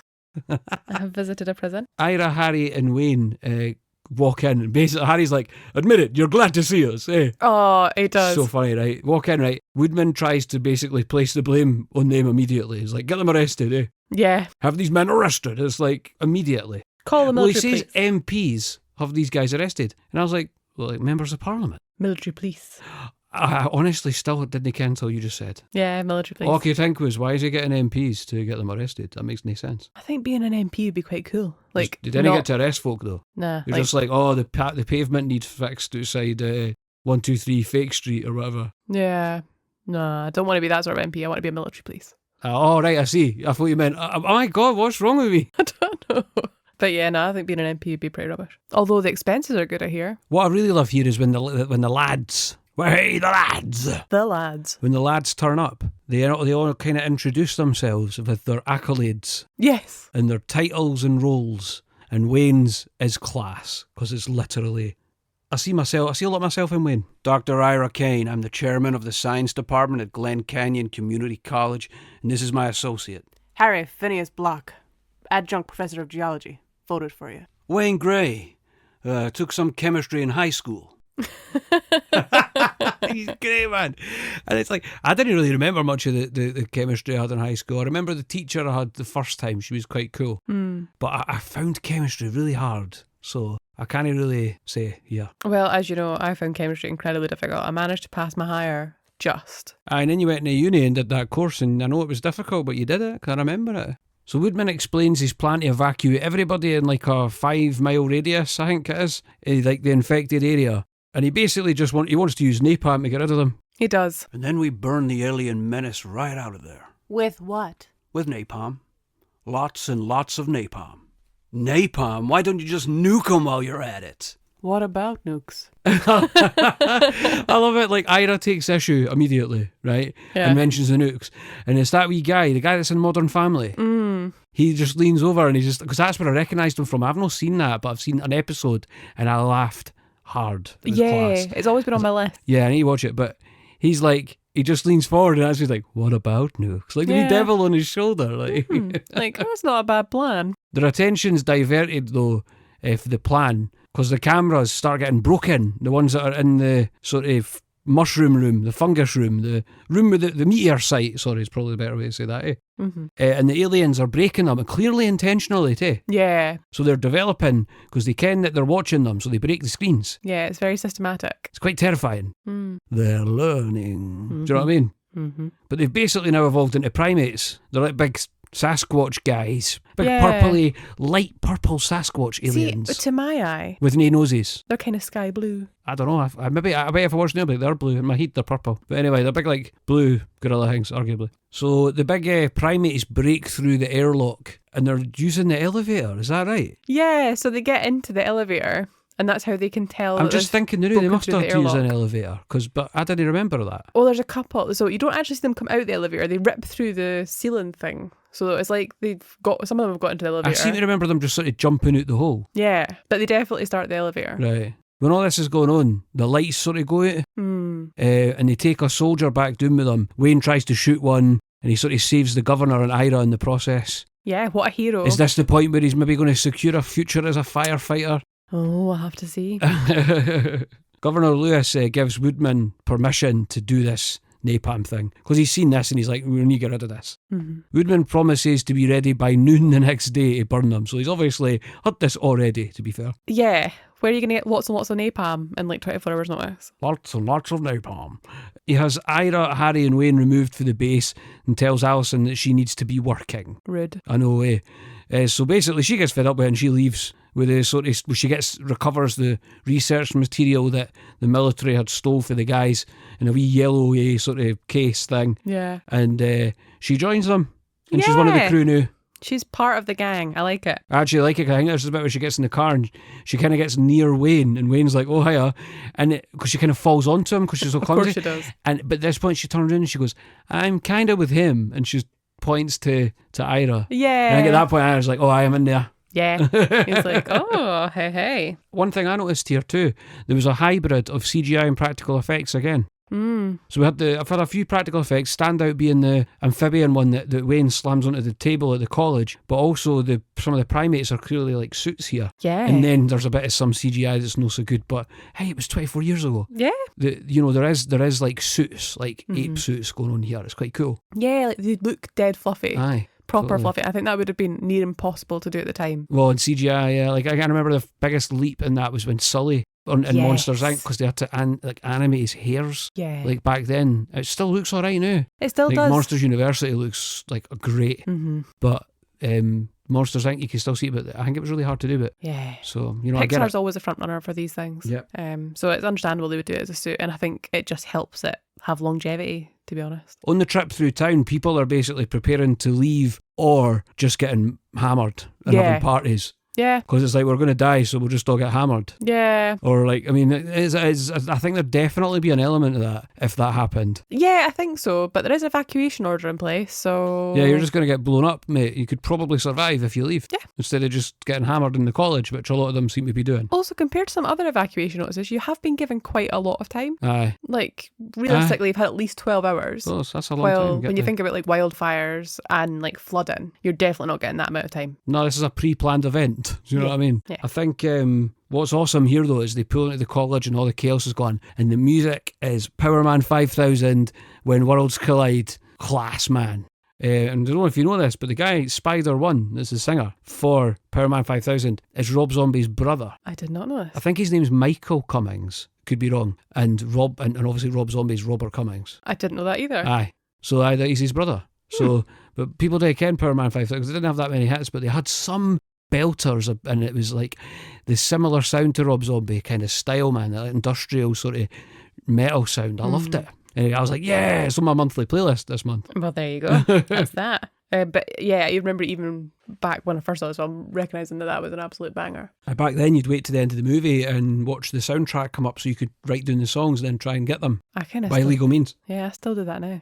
Kind of sometimes. I just go into Spotify normally because people make playlists, or there's like sometimes the album of the movie, but then the album doesn't always have all the tracks, or the album's the score, which is sometimes what you want as well. Like in this case, for this movie, you went to look for the doom sh boom boom boom boom boom that wee tune. I did. Couldn't you find it anywhere on Spotify? What I was thinking was actually tomorrow I'm going to listen through the soundtrack as a whole in case it appears later on. It's part of a track or something. Yeah, I could do. Could do, but it's certainly not early on. Nah. And that's Which like it is in the movie because it's right at the start. Yeah. I also don't trust people's own built playlists because I've been burnt before.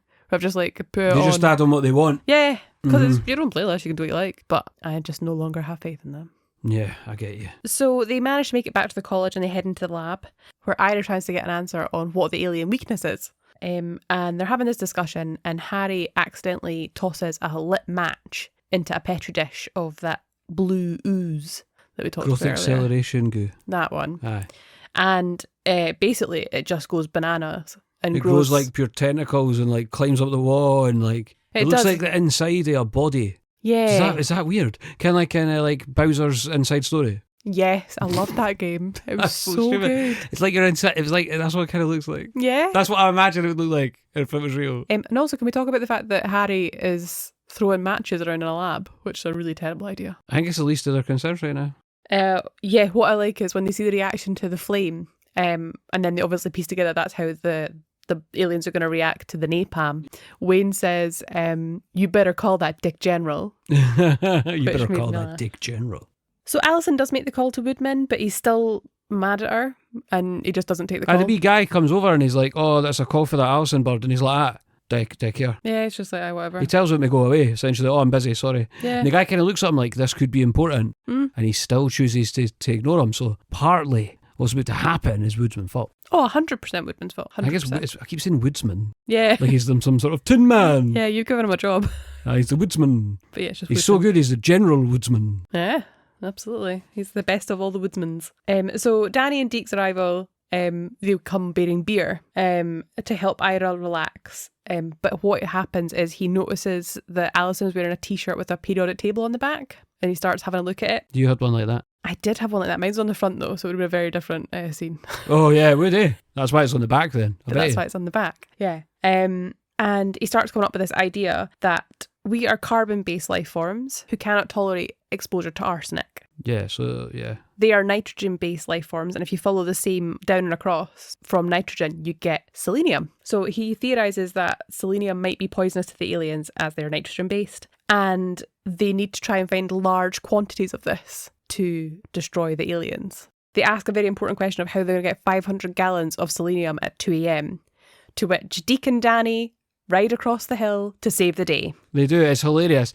They literally, he's so casual about it, Deke. He's like, yeah, sure, we can get that. Yeah. He's like, what do you mean? It's so funny, yeah. Yeah, honestly, they're so cavalier about it, like, yeah, sure, no bother. And then they reveal the hilarious source of their selenium. Head and Shoulders. The dandruff shampoo? Yeah, that's the stuff. The active ingredient is selenium sulfide. How do you know that? You don't know anything. Haven't you noticed how shiny and flake-free our hair is? Honestly. There's so much to unpack there, but what I do love is Ida going, you don't know anything. Imagine your teacher telling you that. What a dick. I know, he's not designed for the education field. He's there because he has to be, yeah. Exactly. Ira is so impressed that he declares that they will get A's for his class. Yeah, apparently that's how we can mark them too. Yeah, apparently so. To be fair, if somebody was helping me out at 2 a.m. get all that to save the world, I'd be like, I can make this work. Yeah. I don't care by hook or by I'll write your reports myself. To give Danny and Deke their due though, their hair is flake free from what we see on camera, but it's also heavily gelled. So there may be gel flakes. Yeah, that's true. So maybe that's why they use Head and Shoulders, because they think they've got dandruff, but actually it's gel flakes. Wouldn't put it past them, that makes sense. So as everyone's pouring as much Head and Shoulders shampoo as possible into a big fire truck that obviously Wayne has sourced, Alison tells Ira she would have rocked his world. Ooh la la. I know, is that what that means? I Yeah. wasn't sure. I think so. All right, cool. But he's like, you already have. Oh, which I think's really sweet. Aye. There's not much depth in this relationship, though, really. I don't know. I think there's a mutual academic respect Yeah. that I think they both find quite endearing Well, I about mean, each it's other. like on-screen depth. No. I don't think I would say this film is particularly deep. No. It's fun, though. Yeah. Anyway, we'll get there shortly. With the truck filled to the max, the team takes off, only to find too many soldiers around the sort of main cavern area. So they're like, well, how are we going to get in, basically?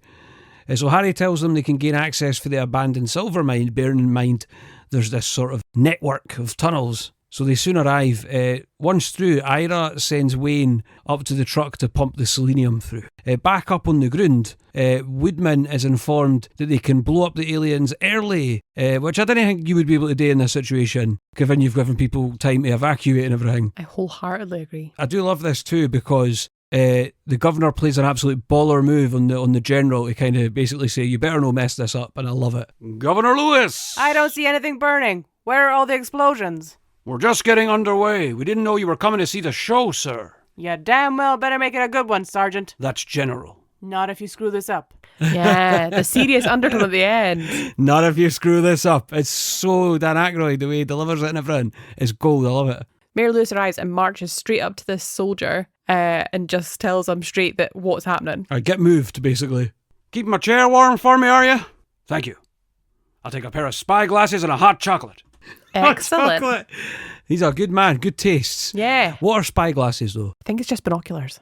Back inside the cave, Team Ira is forced to sort of flee outside as the aliens sort of become this giant, enormous version of what they saw in the lab. And they start melding together into like a single thing. After it sort of surfaces, the sort of amoeba type, giant amoeba creature basically begins mitosis and starts to split in two. And basically they're firing stuff at it and nothing's happening. Yeah. It's because they've just empowered it with all this napalm. Yes, they really seem to have made a wrong choice here and made the situation much worse. Do have to note that I thought it kind of looked quite starfishy. It does. It looks like a giant sort of blobby starfish type creature. Yeah. So Wayne is wondering at this point if they're still planning to use the selenium now that the situation has rapidly changed. And this kind of spurs everybody on to have like a very much an all or nothing approach. And they start heading towards the creature in the fire truck, trying to get underneath it. It's quite epic, actually. I always find it like that's so stupid. I'm like, yeah, come on, guys. Yeah, it gets you quite revved up. You're like, come on, let's do this. And as they're driving towards the amoeba, as we'll call it, they see soldiers running the other direction, which must be quite scary. Aye. It's basically this. Everything hinges on them doing this, and if they can't do it, then Yeah. if it doesn't work, that's it. Alison's prediction is correct. There's no drawing board to go back to. So they manage to get under the amoeba, and they're trying to find a point of attack when really It's booty hole. there's really only one point of attack. They find its rectum, which is written here, but I think it's just the only sphincter it has. Rectum. Is only vulnerable part of the giant amoeba. Yeah. So of course, who's going to get sent up the ladder? Harry. Harry gets sent up the ladder. He wants to settle the score from the fly incident earlier. I actually had it jotted down here at so Harry goes up the ladder and he shoves the hose up there. It starts to kind of suck him up into his booty hole. It does, right? yeah. But I was like, not only, right, has Harry had a thing up his butt, but he has also been a butt thing. Yeah, he has been through a lot. And then I wrote next to it, philosophy. Because that's how philosophy works, eh? Wow. Okay. No, it doesn't. Nah. So yeah, as you say, Harry went up the ladder and then shoots the dandruff shampoo into the amoeba, which at this point is starting to become more separated into two. But as the dandruff shampoo goes into the creature, it causes the mitosis to stop and the creature begins to kind of bubble. So a rupture from the inside. Yeah. So as you said earlier, like when all this swelling's happening, Harry does get sucked further into the creature. He becomes the butt thing. He does become the butt thing. And Ira goes up and rescues him. They manage to get him back out and they leave and manage to get the ladder down before the creature fully explodes. Aye. Into a rain of goo. Woodman gets covered in tons of the goo and is having to be hosed off in a very karmic twist. Yep. I do think that the final blow up of this creature looks really bad now. Mm-hmm. I think it didn't look great at the time, to be honest. I think it always looked a bit ropey, but I just didn't care. Yeah, I enjoyed that. And I know I've mentioned the effects throughout, normally praising the practical element. But I'm not really taking the mick at the rest because film entertained me as a kid, so. Mm-hmm. And I will point out, like, CGI was a bit ropey here, maybe even for the time, but. After bragging about Head and Shoulders coming from Arizona, Mayor Lewis introduces Ira, Harry and Wayne and Alison to the media, but he actually refers to them as his civilian scientist heroes. I think that's fair. I'd be dead chuffed to be called that. It's really cool. Ira and Alison sort of both quietly back out of sight. Wayne's given a medal and told he's going to be a firefighter. Big surprise. Hey, good for Wayne. Harry's then awarded a medal and he gives a wee speech. He does. And he gives a speech like he's the volleyball coach. Yeah. And then he says that he used to shop at the Big W. Yeah. When he mentioned Big W, I was like, Big W! But obviously in context, it means the big win. There used to be a big shop near here called the Big W. Yeah. It's now called a different thing. And it's the Range, I think. It is the Range. And it's... Well, it used to be called the Big W, I think, with a Woolworths brand. It was a Woolworths. It was a big Woolworths. Aye. But when he said the Big W, both you and I were like, oh, the Big W was class. It was so good. Loved the Big W. We have the Range now. It's pretty good. No, it's not as good. Does it have a Burger King in it? No, it doesn't have a Burger King in it. You're absolutely Then I'm correct. out. Alison and Ira get into the fire truck after taking off their coats. I think they're a way to get fresh, to be fair. Yeah, it's very suggestive. Lewis then goes to congratulate them, but he's like, I can't mind. Somebody whispers to him what's going on. He's like, all right, cool, I sound. Yeah, he just rolls with it. Aye. It's like, do you know what? We nearly died. It's all good. The governor asks where Ira and Alison are, and Harry basically just turns around and he's like, I think he's giving her a bit of the Kane madness. Yeah, you can tell that Harry's not going to let that one off. I was lightly. like, oh, I'm so glad they referenced that again. Yeah. The Kane madness. It is not going to be forgotten anytime soon. Nah. So the film kind of closes out where we see that Harry, Ira and Wayne are spokesmen now for Head and Shoulders. I got the advert. Yeah, and it's a little advert and they're being chased by one of the dragon aliens in a jeep.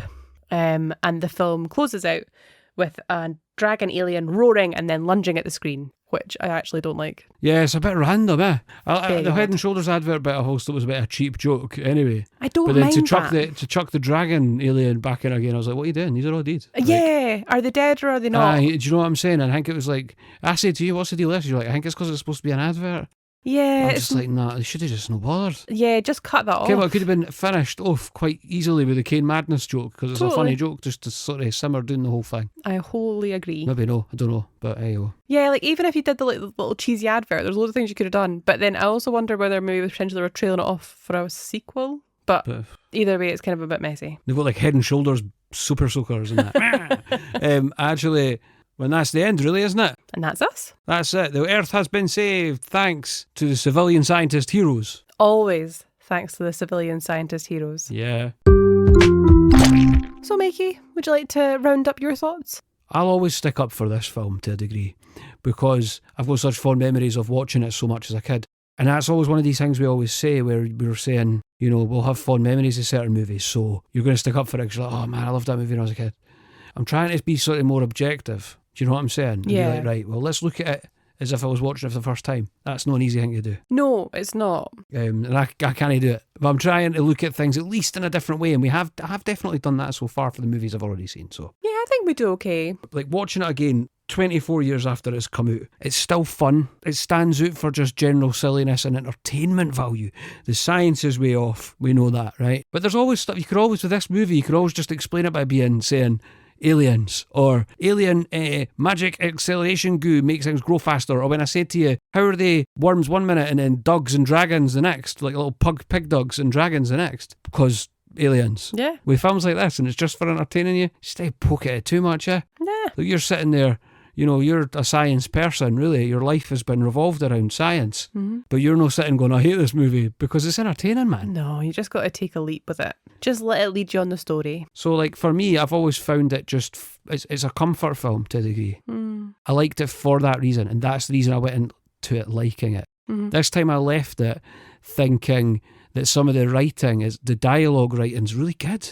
It is, it's really strong. And it's funny and it's timed perfectly. Like Orlando Jones times everything he says perfectly. He really does. Right. And Sean William Scott has got his timing down pat as well. Totally. He was the hottest thing around at this time. You know, he was doing all these comedies. He'd done stuff for Reitman. He did Road Trip with Reitman as well. Do you know what I'm saying? I think this film is kind of indicative of a genre film you don't really see too much anymore, where it's that kind of family-ish friendly adventure. that just don't really seem to come out anymore. Like, yeah, we've had Minecraft and Mario and stuff like that, but you don't really get... They're all related to huge... The point you just made there without even realising it, I think, is that they're all related to bigger, already existing franchises in terms of video games in both those cases, but other stuff that's coming out is similar, yeah. Yeah, there's nothing that's independent of franchises anymore. I hesitate to be the guy that's like, there's nothing that's original anymore. But like, you know, they are bringing out like Indiana Jones a few years ago again, and like there's another Jurassic Park coming out soon, and you know, we'll go and see these movies probably. Probably. It's no the point. Like, it would be sweet to have something like brand new.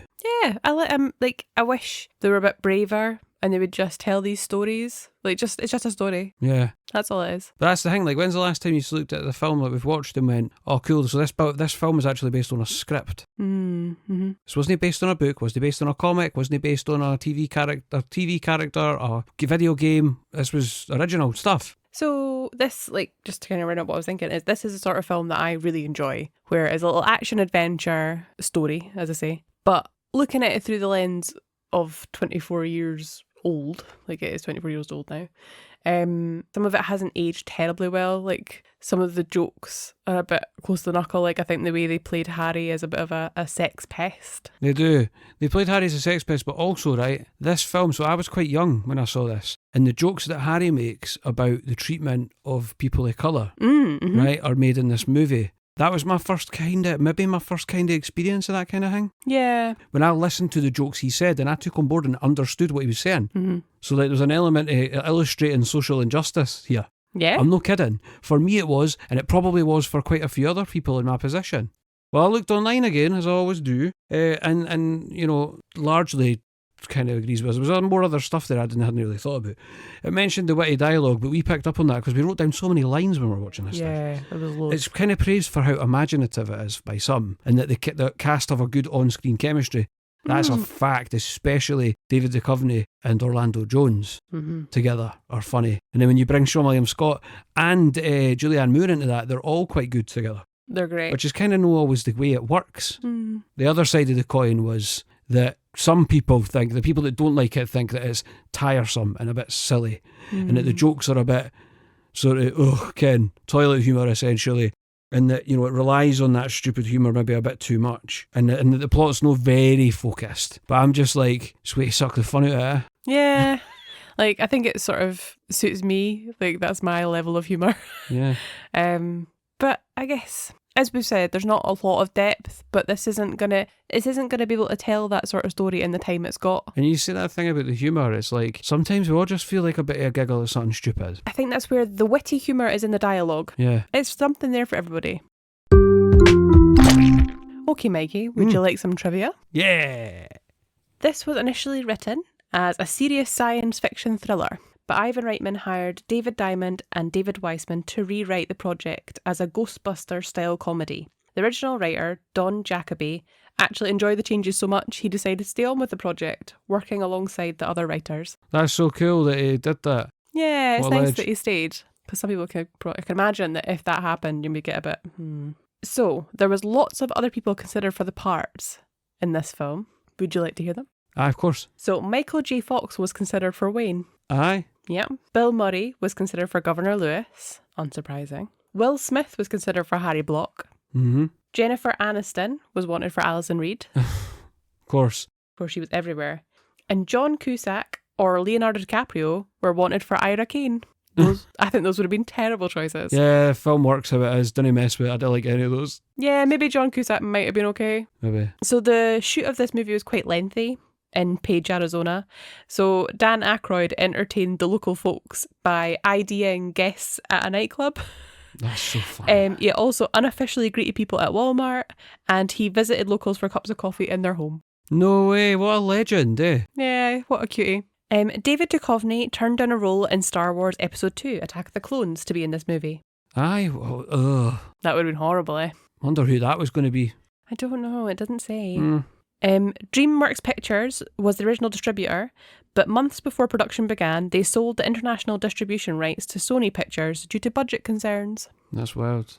Yeah, they were worried it was going to be too expensive. This movie was shot in December, and DreamWorks asked locals to delay putting up their Christmas decorations to allow the shooting to take place. And following the shoot, DreamWorks paid the city employees overtime to light up the town in time for Christmas. Oh, that's so cool. It is. It's obviously before they passed over onto Sony. A bit shoddy though that they were like, oh, don't you put up your Christmas stuff. Nowadays they'd CGI it out. The placement of the element selenium in Head and Shoulder shampoo is technically correct, though regular Head and Shoulder shampoo, Pew pew, shampoo pew pew. Though regular Head and Shoulder shampoo does not have any of the element in it, but Head and Shoulders intensive treatment shampoo does, consisting of approximately 1% selenium sulfide. So that would be really probably the expensive option, you know? Yeah, so it would be more expensive, and also there's only 1% of it in the whole product. Aye, so like, nah. So to actually kill the alien with selenium sulfide, It would be more than 500 gallons. way more than 500 gallons. As for the Wilhelm scream, there is no Wilhelm scream that we noticed anyway. Nope, didn't clock it in this one. Favourite line, Kat? I don't know, I do like monkey turd. It cracks me up every time. But I do have to stick with caca. Caca! I love it. It makes me laugh every single time. My favourite line is the one where Dan Aykroyd arrives at the explosion site and is basically says, you know, where are all the explosions? He says that, but he also says that whole thing where he basically tells the general he's going to demote him if he doesn't do his job right. I do like it because Woodman's such a horrible character. Totally deserves it. He does deserve it. Okay, Mikey, favourite sound? My favourite sound was at the point where Harry and Ira break back into the facility. I don't know how long it's been since they've been in, but everything's changed. It's when they go in for the first time and when Harry gets the fly in the suit. Mm-hmm. When they go in there, they see one of those little bugs, and it's getting carried in like a container thing, and it makes a little sound, and that was my favourite. For me, it was the sound of Wayne giving his doll CPR when he's doing his fire drill training. Yeah, because it's repeated. Like, also, why would they give that a dog squeak? It's like a dog toy, yeah. It's for if they said the name of the film. In the film, I believe they said Evolution. Yes. Yeah, I think they mention it once or twice. I think it comes up like. So we've trawled through Rotten Tomatoes to find some reviews from audiences. These are people like you and I who are putting in their reviews too. Because, you know, have you ever read some of those critics ones on Rotten Tomatoes? I've tried and I fell asleep halfway through. I challenge you to read them. Even the small ones, it's clear that they have sat there and thought about this really witty thing to say about this movie way before they've even seen it. Yeah. They know certain adjectives and that they're going to use because it'll be punny or whatever, or because it comes across as like that they're so smart and they love to like chuck their vocabulary around. That's what I've always thought when I read them. I agree. Audience ones are much more mass speed. I wholeheartedly agree. I think the audience ones very much reflect my own views a lot of the time. Yeah. While the critics kind of lose me sometimes. Totally. Also, sometimes the audience ones can be the total opposite of your view, which is also hilarious. Yeah. But there are people just like us. Totally. I keep making that sound like critics aren't people. We had a reference to that where somebody else had mentioned critics in their review that suggested they weren't people either. Yeah, but they are people. They are people. They just don't see movies in the same way that us mere mortals do. No, they do not. The first one here is block out the haters. Evolution rules. It is to Ghostbusters what Futurama is to The Simpsons. It doesn't take itself too seriously, and you shouldn't either. I love life this. Advice there by this guy, you know? Yeah, totally. I really like the comparison of Ghostbusters to Evolution, Simpsons to Futurama. I thought that was really clever. He makes a good point for someone who might not be familiar with Ghostbusters, or, you know what I mean? Yeah. I love it. It's everything a wee micro review should be. Totally. Bosh, you got his point across quite well. I also like block out the haters. Block out the haters. That's how he starts. That's how I live my life. Also, rules was in capitals, by the way. I could tell by the intensity of your delivery. Evolution rules. The next person said, I'm reviewing a movie from 2001 right now. Well, yeah, that is what you're doing right now. Yeah. Because if I can save anyone else from watching this, then I will have to try. My boyfriend put it on for a relaxing Sunday movie. It felt like I was being punished the entire time. It's truly bad. The storyline is manageable, bad sci-fi. Hop, skip, jump, fake science assumptions, and illogical and silly actions. Honestly, I love that kind of stuff. It is the writing that makes it unwatchable. My boyfriend normally has really good taste in movies, so I didn't say anything until we were very far in. I kept expecting some magical redeeming thing to occur. By the time I did, it was too late. We were in it. What? We were in it? All right. We were in it. Please, I beg of you, skip this if you don't want to actively regret the past couple of hours of your life. Tad dramatic, don't you think? Yeah, just a touch. I feel like that is very dramatic, considering it's not that long a film. It's like, what, 1 hour 40? That person really felt strongly about this. Yeah, I find this very odd. To be fair, I've been like that too with films before. Yeah. But then I grew up and now I didn't go on about how much I hate stuff to everybody because I think it's just doesn't really achieve anything. Well, this is it, especially. It's quite a lengthy review, so they've spent a lot of time doing it. The next person says, let me try and read it as he's writing it, right? Hold on. It's about as dumb as you'd expect it to be, but it wasn't actually that bad. Quite a few laughs here and there, but I also think farts are funny. Me too. Me too. The next person actually gave us a wee rating as well. I assume out of 5, I hope. I would think out of 5. Unless it's a typo at the end of the review, I don't know. But they said, I know the CGI can be knocked as a tad corny, but other than that, the movie was very watchable. 2.8.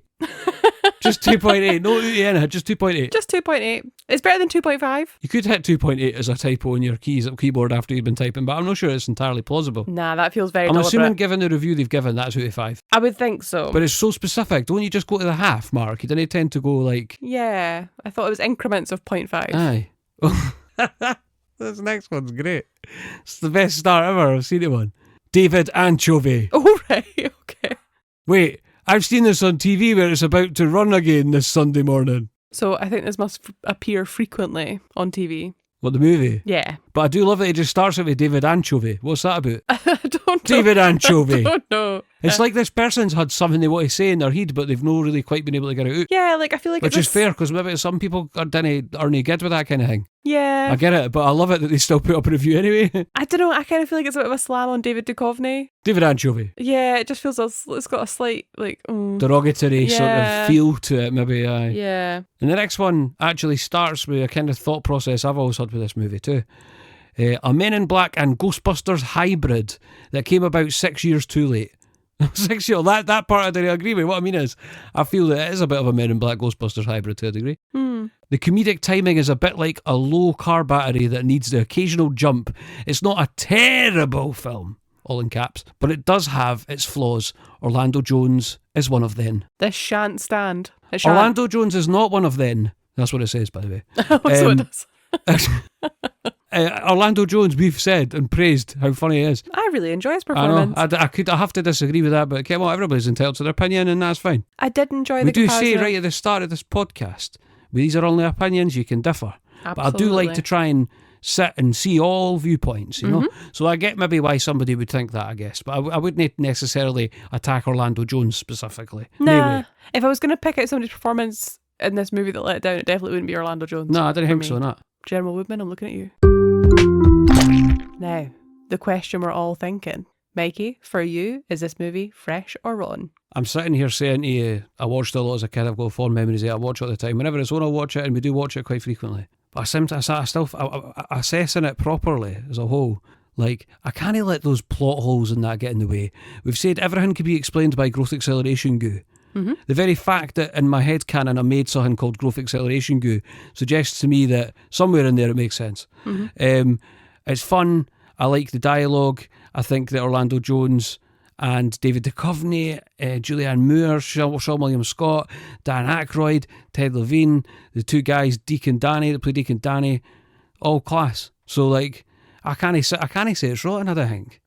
Like, as much as I know it's flawed, plot-wise and science-wise especially, it's no rotten. I can't say it's fresh. Yeah, okay.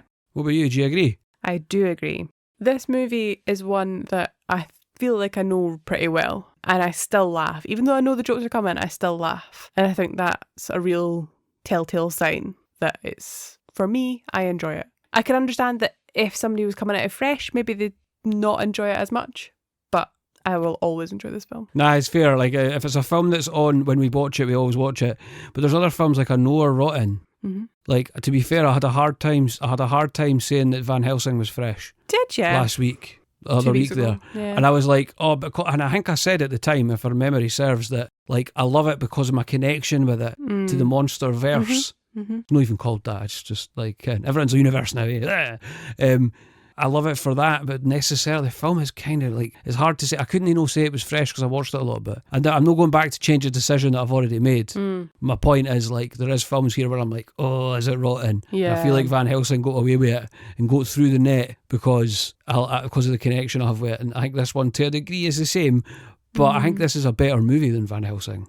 Like, and if I'm comparing those two, because the only reason I'm comparing those two is because I was in a similar situation trying to assess both. Yeah, I think maybe this is a more simple film than Van Helsing. Van Helsing was very ambitious. Aye, right, this movie's got pure mad evolving aliens and all this creative, like, craziness and these monsters, and that's why people say it's so imaginative, because the aliens are so weird. Like, They are weird, and don't get me wrong, but I mean more the story is very linear. yeah. Well, Van Helsing has loads of different parallel. Oh, now he's a werewolf, and now this. Exactly. There's lots going on. If you've not listened to that one, we did it a few weeks ago, and Yeah. it was a good discussion. It was a good discussion. But anyway, yes, I agree that this one I had to have a good think about whether it was rotten or fresh. And I still stand by it. Yeah, I've got to, I think. I've decided now, it's fresh.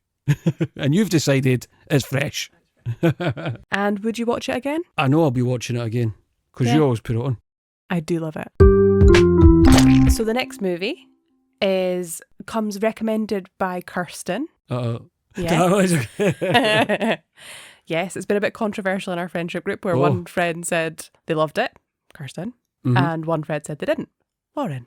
Okay. So we'll see how we fare next week, and it is Forever My Girl. All I know about that is that the woman from Happy Death Day series is in that. Yes, she is. She's funny in those movies. Yeah, she's She's great. really funny in those movies, actually. Especially the first, I really like that. But no, like, I think this will be different from those movies, I'd imagine. Very different. But that's good. I'm glad we're doing something, because I've watched the few films we've done now have been ones that we've known quite well. So I'm excited to do something that we've not seen, because we did that early on when we did that with Madame Web, which was the first Yeah. movie we watched. For this week, we didn't know it. And so it'll be cool to go into something not knowing it. Yeah. And I'm glad somebody's recommended something that I, wouldn't charge to watch. And that's a good thing. It's encouraging me to watch stuff that maybe I wouldn't normally have watched. So thanks, Kirsten. I honestly, I bet you I like it. Because I've looked at the scores. I'm not going to spoil too much, but the scores are similar to Coyote Uglies. Yeah, they are. And so I think that it might end up being a bit of a crowd pleaser. But we'll see. I don't know, I've got quite similar taste to Lauren, and she turned off halfway through. No. Now, don't do that, Lauren. You've got to finish it, man. So join us next week for that. So I just a couple of wee things at the end here. I just wanted to mention that I started, in relation to last week's episode, which was a Goofy movie, I started watching Goof Troop in the mornings, and I thought it was really interesting. But one thing that I have, an argument that has been settled, is that Pete is not a dog. Pete is a cat. Okay. Which means Paige must be a cat, and some of the other characters that look like them must be cats and no dogs. Right. This universe is getting more complicated by the second. It is. That was Jim Cummings. I was listening to that, and he mentioned Pete the cat specifically when he was talking about doing Pete's voice. So that was Tuned In Podcast, by the way, by the Four Finger Discount Network. It's class. And the voice of Max, and you noticed this because I was watching it the other day. Well, actually, the voice of Max in the series, and I said this to you yesterday morning, isn't Jason Marsden, the guy that does the voice, because he's like an older Max. Max in Goof Troop's quite young. Yeah, you can even see it in the animation. Totally. Also, Pete's married and has a missus, which she's not in the movie. Maybe she had enough of him. That's it. Oh, I wouldn't blame her, eh?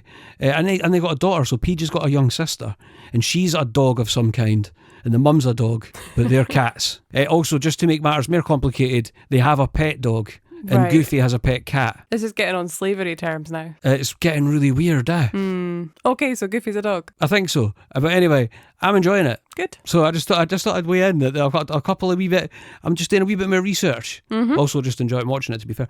But just like I thought, I'd just drop these wee things in there. People will have been wondering, so I you've done a bet- service. I bet they haven't. They're just like, God, he's obsessed with what animals they're in the Goofy verse.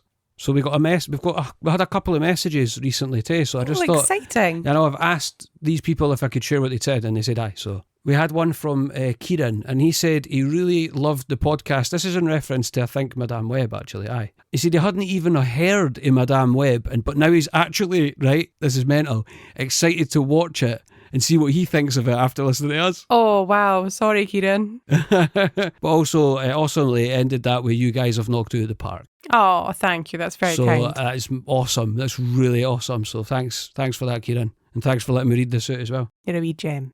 Okay, so we've got some feedback from Rebecca here. Nice. She's also commented on some previous episode issues and added some clarification. Oh, no, I'm instantly anxious.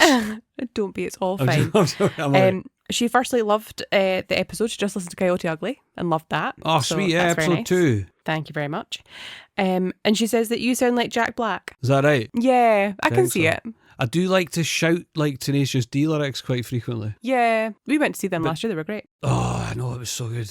Aye, thanks, Rebecca. That's awesome. Cheers. She's I think that's a compliment. I think it's a compliment, for sure. She also says that she's upset because she thinks there's probably no rotten Jack Black films where he actually sings. I'm trying to wrap my brain. I'm thinking High Fidelity, but because he sings in that, but I think that'll probably be fresh because High Fidelity's quite good. Yeah, there's quite a few Jack Black films that are on there. I'm sure he's bound to sing in one of them, like Natural Libre's on there. Wait, I've got it. Mm-hmm. Bloody Minecraft. Oh, yeah. There you go, There you Rebecca. go. We're doing Minecraft. Yeah, we've Kind of planned it in there somewhere. she's clarified what the muscles are on the gent from Coyote Ugly Oh, in you his mean groin. his pubis? Yes. It's not a pubis, is it? I got it wrong. It's called a V taper. Right, okay. That's the muscle. Yeah, that's the V muscle. Rebecca kens all about that stuff. She does. She's an expert. And the hip bone is called the ilium. It's quite good, Rebecca. We've got Rebecca, right? Mm-hmm. Thanks, Rebecca, right? I'll tell you why. Because now we've got like an expert we can refer to. Oh, I text her all the time. Yeah, just be like, go and like All the ask time. questions about this stuff and like, or just be like, Rebecca, you keep telling us stuff, Yeah. right? Like, am I dying from DOMS? I genuinely asked Rebecca that because I was in so much pain. Yeah. I was like, Turns out day 2 DOMs are worse. Yeah. And that explains the situation. It does. She's a font of knowledge. So yes, as we say, Rebecca is an expert in all these things, and if you want to engage with her personal trainer business, the best way to do that is through her Instagram, which is @littlebiglift, which is @little.big.lift.pt. Excellent. Yeah. I always follow her stuff and I've learned so much. She's an excellent coach. She's got a great Instagram as well. Mm-hmm. I find it quite motivational, actually. I've been waiting for a good opportunity to mention something, but do you know what? Like, I'm just going to do it because I've been waiting for it to come in or something to come up to relate to it, really. But probably preferably something to do with Scotland or drones. But like, nothing's come up because I thought something might. But my dad runs a class YouTube channel, right? And I really would be amiss to mention it, considering I actually work on it with him quite a bit. I used to more so. I've not done it for a wee bit, but I do all these sort of digital arty bits and stuff, and his logo, and I've done all that for him and that. But it's really amazing what he's done. My dad retired, and he's managed to build, right? He's going to end up getting to 5,000 YouTube subscribers shortly. That's incredible. Right? When we started this, we used to joke about getting to 1,000. And then we started to get there. He started to get there with all his hard work. He puts out videos normally every week. Pretty much, he does. He puts them out every week. But he loves making the content. He loves it. And his YouTube channel's great. And it's basically local history. So you're looking at all this, like, not just in East Lothian, but he tries to travel as much as he can. But a lot of it is in East Lothian because that's kind of where he's based, right? Yeah. But he does history videos about areas. He does sort of walking tours of areas. It's all because he bought a drone and he's got really handy with it. He does sort of local events as well. He covers everything he can and he loves it. And it's so interesting. I've learned so much for doing this with him. But like one of the best days I've had, right, hands down, was when I went with my dad to the Dunmore Pineapple and we had such a laugh. I went with Dad for the day to fly his drone and to get some ground footage for him and had a wee look about Dunmore Park House, which is just like, I think it's near Falkirk, and the Pineapple, which is genuinely this building in Scotland. We've got just in Falkirk, no far from here, that is a giant pineapple building. It's crazy. It's really old as well, right? And like, I had the best day and it's one of the best memories I have. And it's like, how lucky am I to have that?